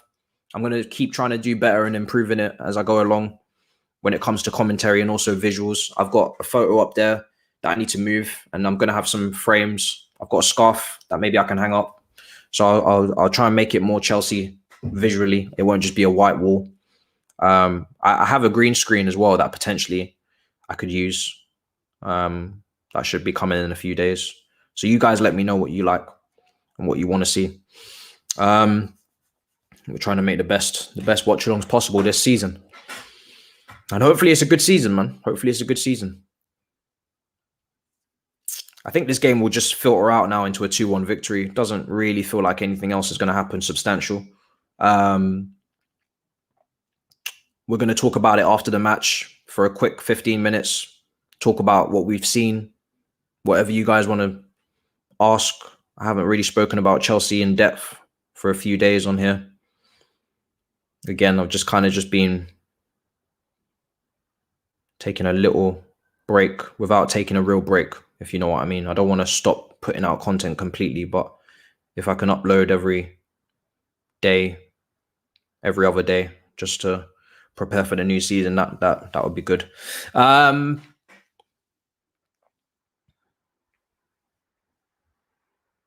You need to do a review after the game at the stadium when the season... Oh, no, I don't think I'll do that too much.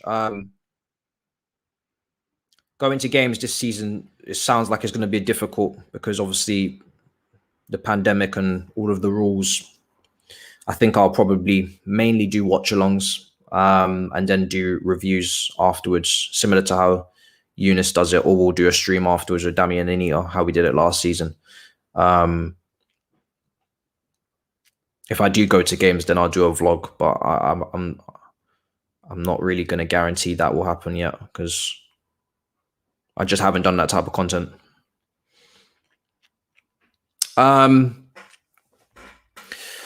We look like to have broken our curse. That's the good news from today. There's some plus points, not many, but the game is over, people, and it's finished. Bournemouth 1, Chelsea 2, goals from Ugboh and Broja. And it's good. It's good to see those two getting the goals. You know, like I said, if I could have picked who got the goals before the game, I think Broja would have been one of them, and I maybe would have given the other one to Loftus-Cheek because I don't think Ugboh is going to be here next season. I'm pretty sure he's almost certainly out the door very soon if he isn't already after this match, literally. But yeah, full time, and it's exactly what you expect, people, from a preseason game. You know, it's the players are just getting their fitness, they're just getting up to scratch now in terms of all of that. So not really too many impressive performances in terms of, you know, level. But yeah, it's just good to see them get some minutes under their belt. You've got Arsenal and Tottenham coming up as well. And then you've got the game against Villarreal, which is a huge game for me personally. The Super Cup final. I make no light of it. I want us to win that trophy. I don't really care what the narrative is. Some people think it's a glorified preseason trophy. For me personally, I don't really care. I want to win it. So it's just an opportunity to get another bit of silverware for Thomas Tuchel and the boys. So let's go and get it. The only game that I really don't really mind is the Community Shield. Everything else, I have some sort of energy towards it. Man like Ziyech doing his interview afterwards. But yeah, that's it, people. Let's talk about it a little bit before I go. What else you want to speak about? Let me know as well. I don't think this game was great for Gallagher in that midfield. I wouldn't say it was a great display from him. He had a few mares, gave away the ball cheaply at times, and also had a howler as well that led to the 1v1. So if anybody's coming out of this game, if anybody important is coming out of this game worse for wear, or not even worse for wear, but just not making any real statement, is certainly Gallagher after that performance. I wouldn't say he's done himself any good in terms of staying. I know he wants to stay and prove himself. But I think reportedly Tuchel's ready to let him go out on loan and bring in someone else. And I think that kind of performance has probably only elevated that opinion. Because whether it's fair or not, doesn't really matter. There's not a lot of time, people, to impress. Pre-season is very short. The seniors will be coming back in a few days. We've already got some seniors back already in the German players and the Kovacic in Croatia. So there's not much time to impress. There really isn't. So I don't think he's going to be part of the first team this season. I was very impressed with Lewis Baker at centre back. Very, very impressed with Lewis Baker at centre back. He made some very important challenges and tackles, especially in a position that he's never really played, or that I've never seen him play for that matter. He's a centre midfielder. And he did some good sweeping up in the first half. He did some really good sweeping up. So yeah, I'm really happy with Lewis Baker's performance as centre back. Definitely made some good challenges, swept up, did some good decisive tackling there, and some good anticipation, read the game well, got in front of people at times as well. So yeah, I'm really happy for him. not that that's going to make a difference for his actual position at the club, but it's good to see. Our next game is Arsenal. Indeed it is. Malong Sarr, yeah, I mean, it's decent from him. I think I want to see a lot more in terms of him on the ball. Let's see what his left foot can do. But I'm interested. Broja's ready to do what Broja's going to do this season, which is play a bit part role in the fringe games in the Carabao Cup and the FA Cup. I think he'll start those games. And I think maybe he'll come off the bench when needed if we have some injuries as well. I don't think you're going to see Broja starting any important games. Well, he probably shouldn't be. We should have a striker signed up by then. And then it won't be an issue. So that's what you're looking at. You're looking at Broja playing a bit part role, and he's looking good. He's looking good in pre-season so far. He's got some goals under his belt, which is good to see. Really good to see. So it's only going to help from a confidence perspective.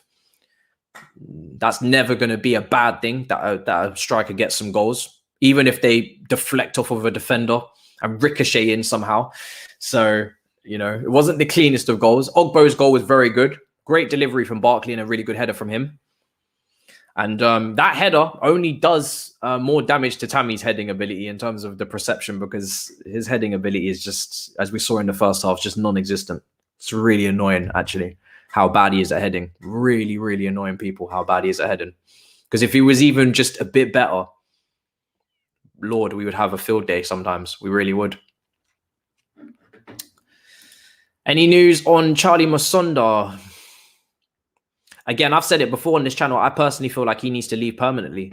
There's just no room. There's absolutely no room. Ziyech is not leaving. Hudson-Odoi is not leaving. Ruben Loftus-Cheek appears to be here to stay after that interview that he did with the club with Hudson-Odoi. Usually you wouldn't make a player do an interview before the season starts like that unless they were going to stay. And it looks like Tuchel's taken a shine to him a little bit from the images that we've seen. And he's maybe happy to do a backup type of role. You've got Pulisic, you've got Werner, you've got Kai Havertz, you've got Mason Mount. There's absolutely no room for Charlie Musonda. If you want me to take emotion out of it, he's coming back off a very long-term injury. And just for him to even be fit and training is an absolute blessing in disguise for him, because I don't think, I think only doctors gave him a 20% chance of even getting to that point. But to then reach Chelsea level, it's borderline impossible for him, to be honest. After the injury that he had, it is basically borderline impossible for Charlie Musonda to reach the level that he would have to reach to be of any way, shape, or form needed in the Chelsea squad. So, yeah, I want him to just play football, man. So it would be nice for him to go to a team where he can play some games. This career is too short to be sitting around on the Chelsea bench, and he wouldn't even make the Chelsea bench, to be honest. If we're being 100% truthful, he wouldn't even make the bench. If Tammy Abraham's not making the bench, he's not making the bench next season. So he needs that move. But yeah, he caught. I think in terms of an update, he was looking for the fact that he caught the disease. I can't say it on YouTube too much, but yeah, he caught. I'm not sure on that. I think with Musonda, because that's obviously why the game against Drogheda was cancelled. He's just isolating. He's just isolating at the moment, I would assume, and then he'll be back when that isolation period is over. But there hasn't been any update on that. Whether he'll be back for the game against Arsenal, I think it was just a week ago that happened, so I highly doubt it. No, I don't think he would be. I don't think he'll be back for Arsenal. Maybe Tottenham. I will do mods on Twitch. Yeah, I'm sorting out Twitch in a moment. We're going to start on the 1st of August, so I'll have mods on Twitch. If you are a mod already, that would help, to be honest, to just have the same mods. So certainly DM me. I'm not even sure how to set up mods on Twitch yet, so I'll have to sort that out. AJ says, listen, man, big up from New York City. Get me on the show one day. But the eyes were on Broja and Loftus today, and they did well. 2 more weeks of fitness for Loftus-Cheek. Yeah, man. I mean, listen, when it comes to Broja, it's been a good preseason for him so far. He's only 19 years old. He's got some goals under his belt. It was a little bit of a scabby goal today, but we take them anyway, as long as they go in. And I think the club are looking to keep him. There's been a lot of loan offers for him potentially, and I think they've rejected them all. So I think he's going to end up staying. And that's not really a surprise with the lack of striking options that we have. And also, I like his profile. You know, he's tall. He's got that build where potentially if he's got some heading ability, that would be a nice option to have in the squad. And he's young. You know, he's young. So he's going to learn.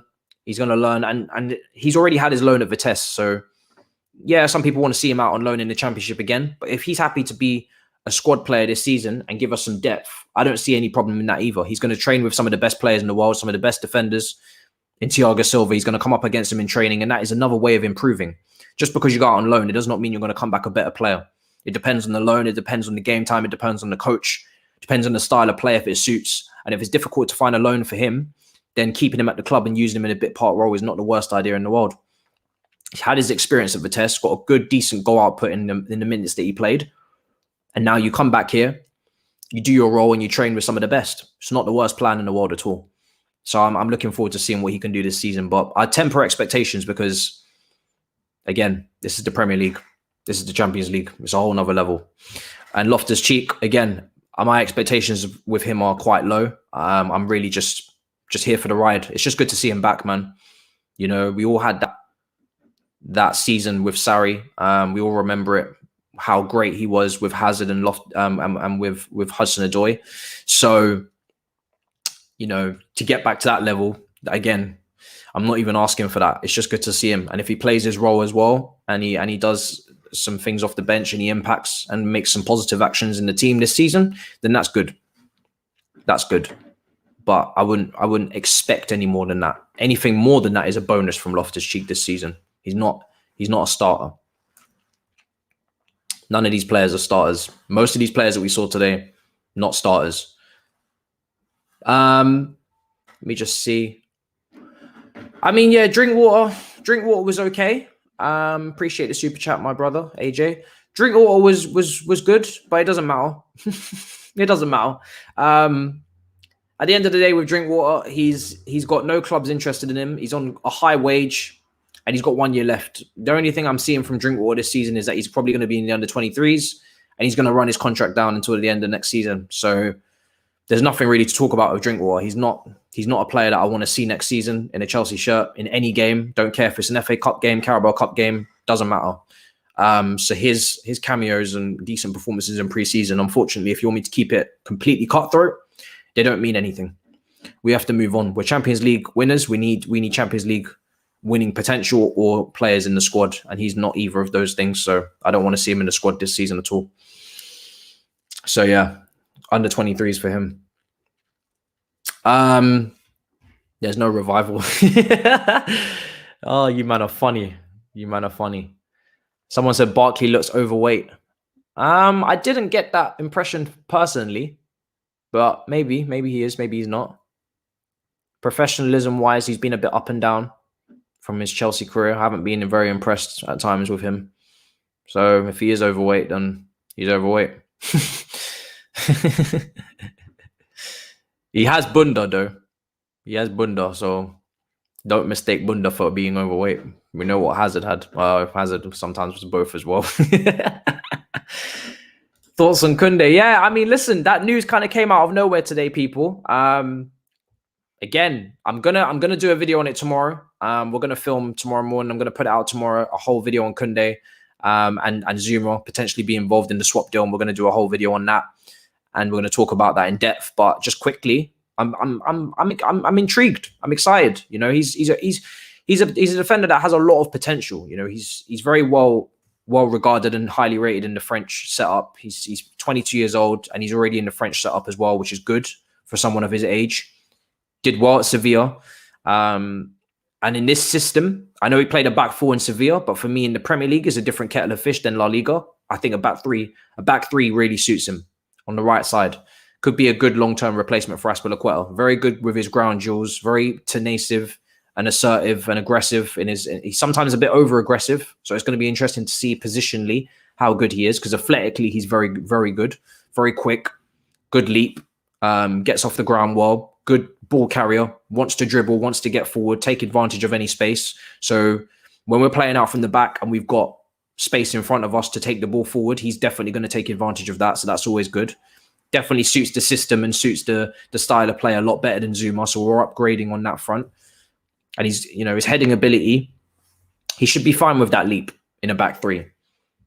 But I haven't yet seen how good he is positionally in terms of his concentration and mental, because athletically he's very strong. And sometimes what you get with defenders that are very good athletically is that mentally they're a bit shaky because they rely on their athleticism.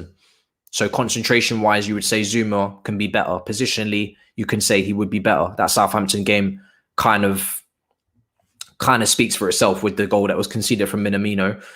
Positionally, Zuma was in the wrong position. He didn't have himself in the right position because, again, he relies on his athleticism a lot. Recovery tackles, recovery pace, and a lot of defenders that have that pace and have that recovery tackle in them, sometimes concentration-wise, they're not the best. And defenders that don't have that pace, they have to be good positionally, concentration-wise, because otherwise they have no chance in this world. Absolutely no chance at the top level. John Terry is a good example of that. John Terry had absolutely no pace, but concentration-wise, positionally, one of the best this world has ever seen. Christensen, positionally, really good as well. So when you don't have a lot of pace and you're not known for being a quick defender, like Kounde is, then you have a situation. If you're quick and you're great positionally, then hey, bloody hell, we've got the perfect marriage. And he's not signed yet, of course, but he's highly rumored and linked. And to be honest, this has been a link that's been bobbling under the surface for a long time. We spoke about it with Julian Laurent. It's been reported by quite a few people previously that Chelsea are looking at a centre-back. And he has been one of the names that come up quite often, him and Saul at Bayern Munich. And I'm glad that it's Kounde and not Saul. Marquinhos was my dream. That was never a link. Varane was linked, very half-assed link.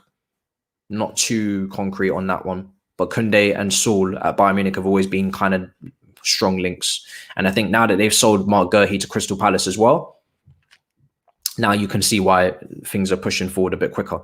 Why are people saying Drinkwater played well for some back passes? He is so underwhelming in every way. You man have low standards. Reggie thoughts. He said it, not me, people. Reggie thoughts said it, not me. Now, did he tell a lie?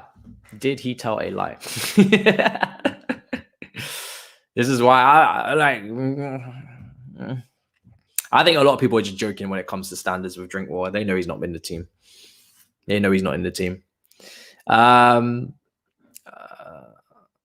Would you take Bellingham, baller? It's good, man. It's good to be back with you guys. Me and you just together, talking, asking questions. I haven't done this for a while. My apologies.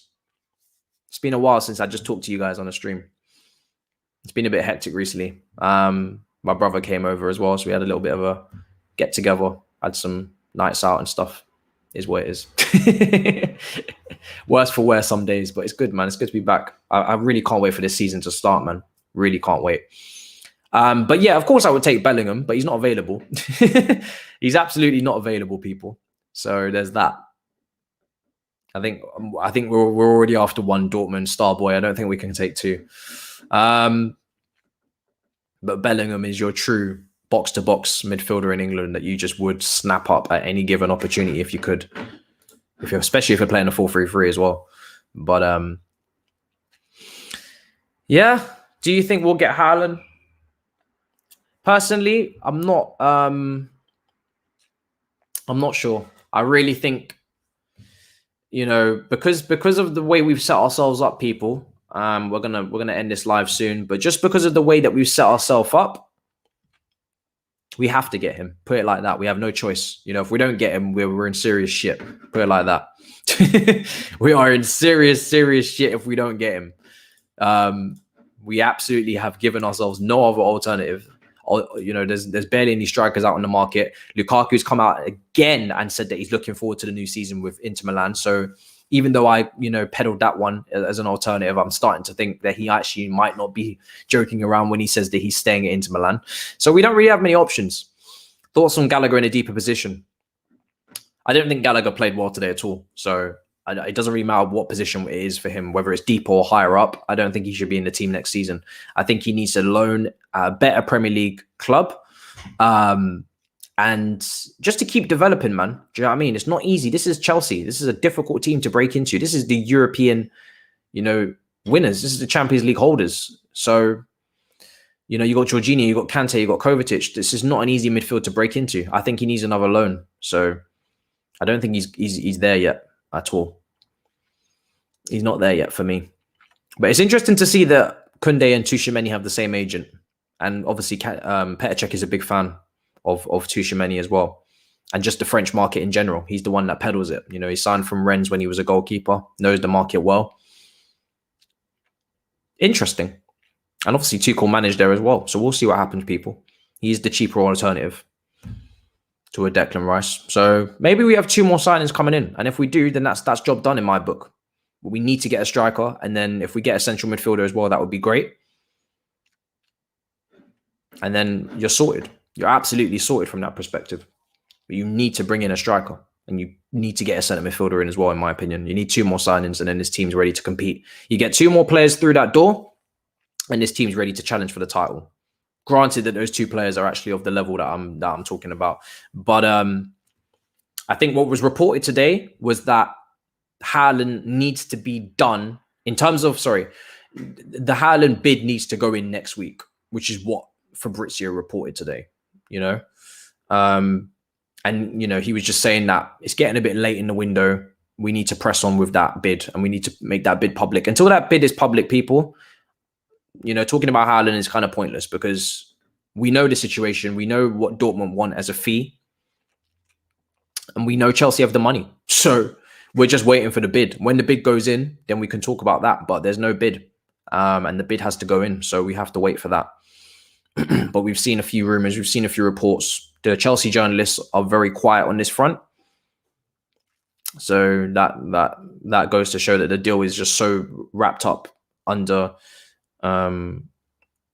it's so wrapped up under, there's nobody getting any inside information on this. And that's how it should be. Chelsea are trying to do this deal as secretly as possible. So hopefully it works out. Because if it doesn't, then God help us all.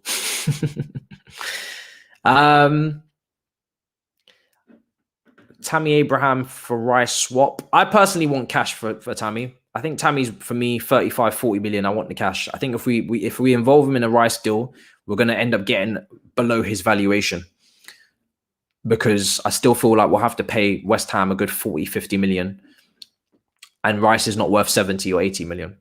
So you get where I'm going with that. I just think if we involve him in a swap, we're kind of selling ourselves short a little bit. Whereas if we get the cash, then go from there. Because I think Rice, the asking price will keep dropping.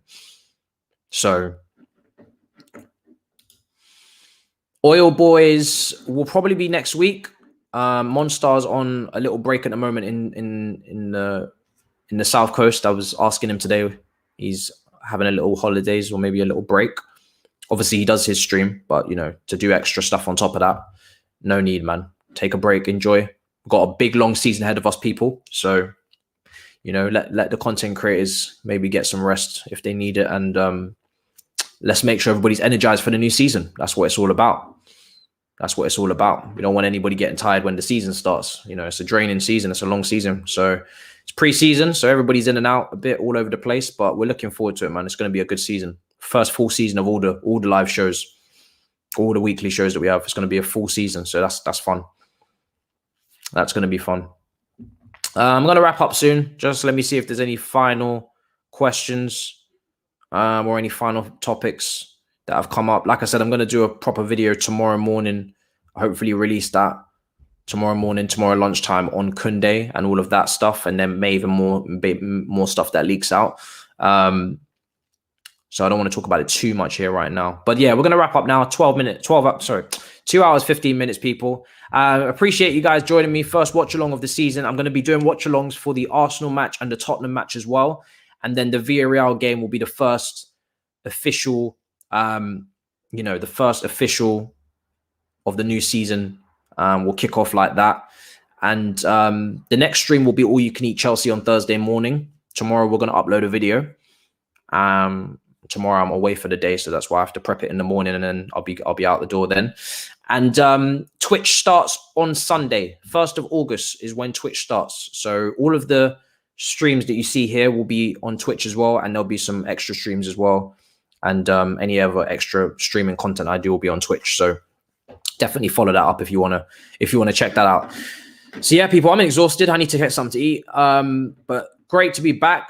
Even though, I was only just here on Sunday. I just feel like if I don't stream every day, I feel like I've missed you guys. I feel like I haven't been here. What day is it? It's Tuesday, right? It's not even been that long. But yeah, big up Chelsea. Good win against Bournemouth. Some decent performances from everyone. Well, from some players. And let's hope we see some more first team regulars against Arsenal, because I don't want to see any more bums or any dross. Let's keep it moving respectively with some of these players. Hopefully we can make some sales. And let's see what the transfer business holds for us, people. I think we might have a confirmation of a signing this week or next week. So I'll see you guys in a bit, and take care of yourselves. See you guys tomorrow for the video, and Big Six as well. A lot going on tomorrow. In a bit, people. Peace.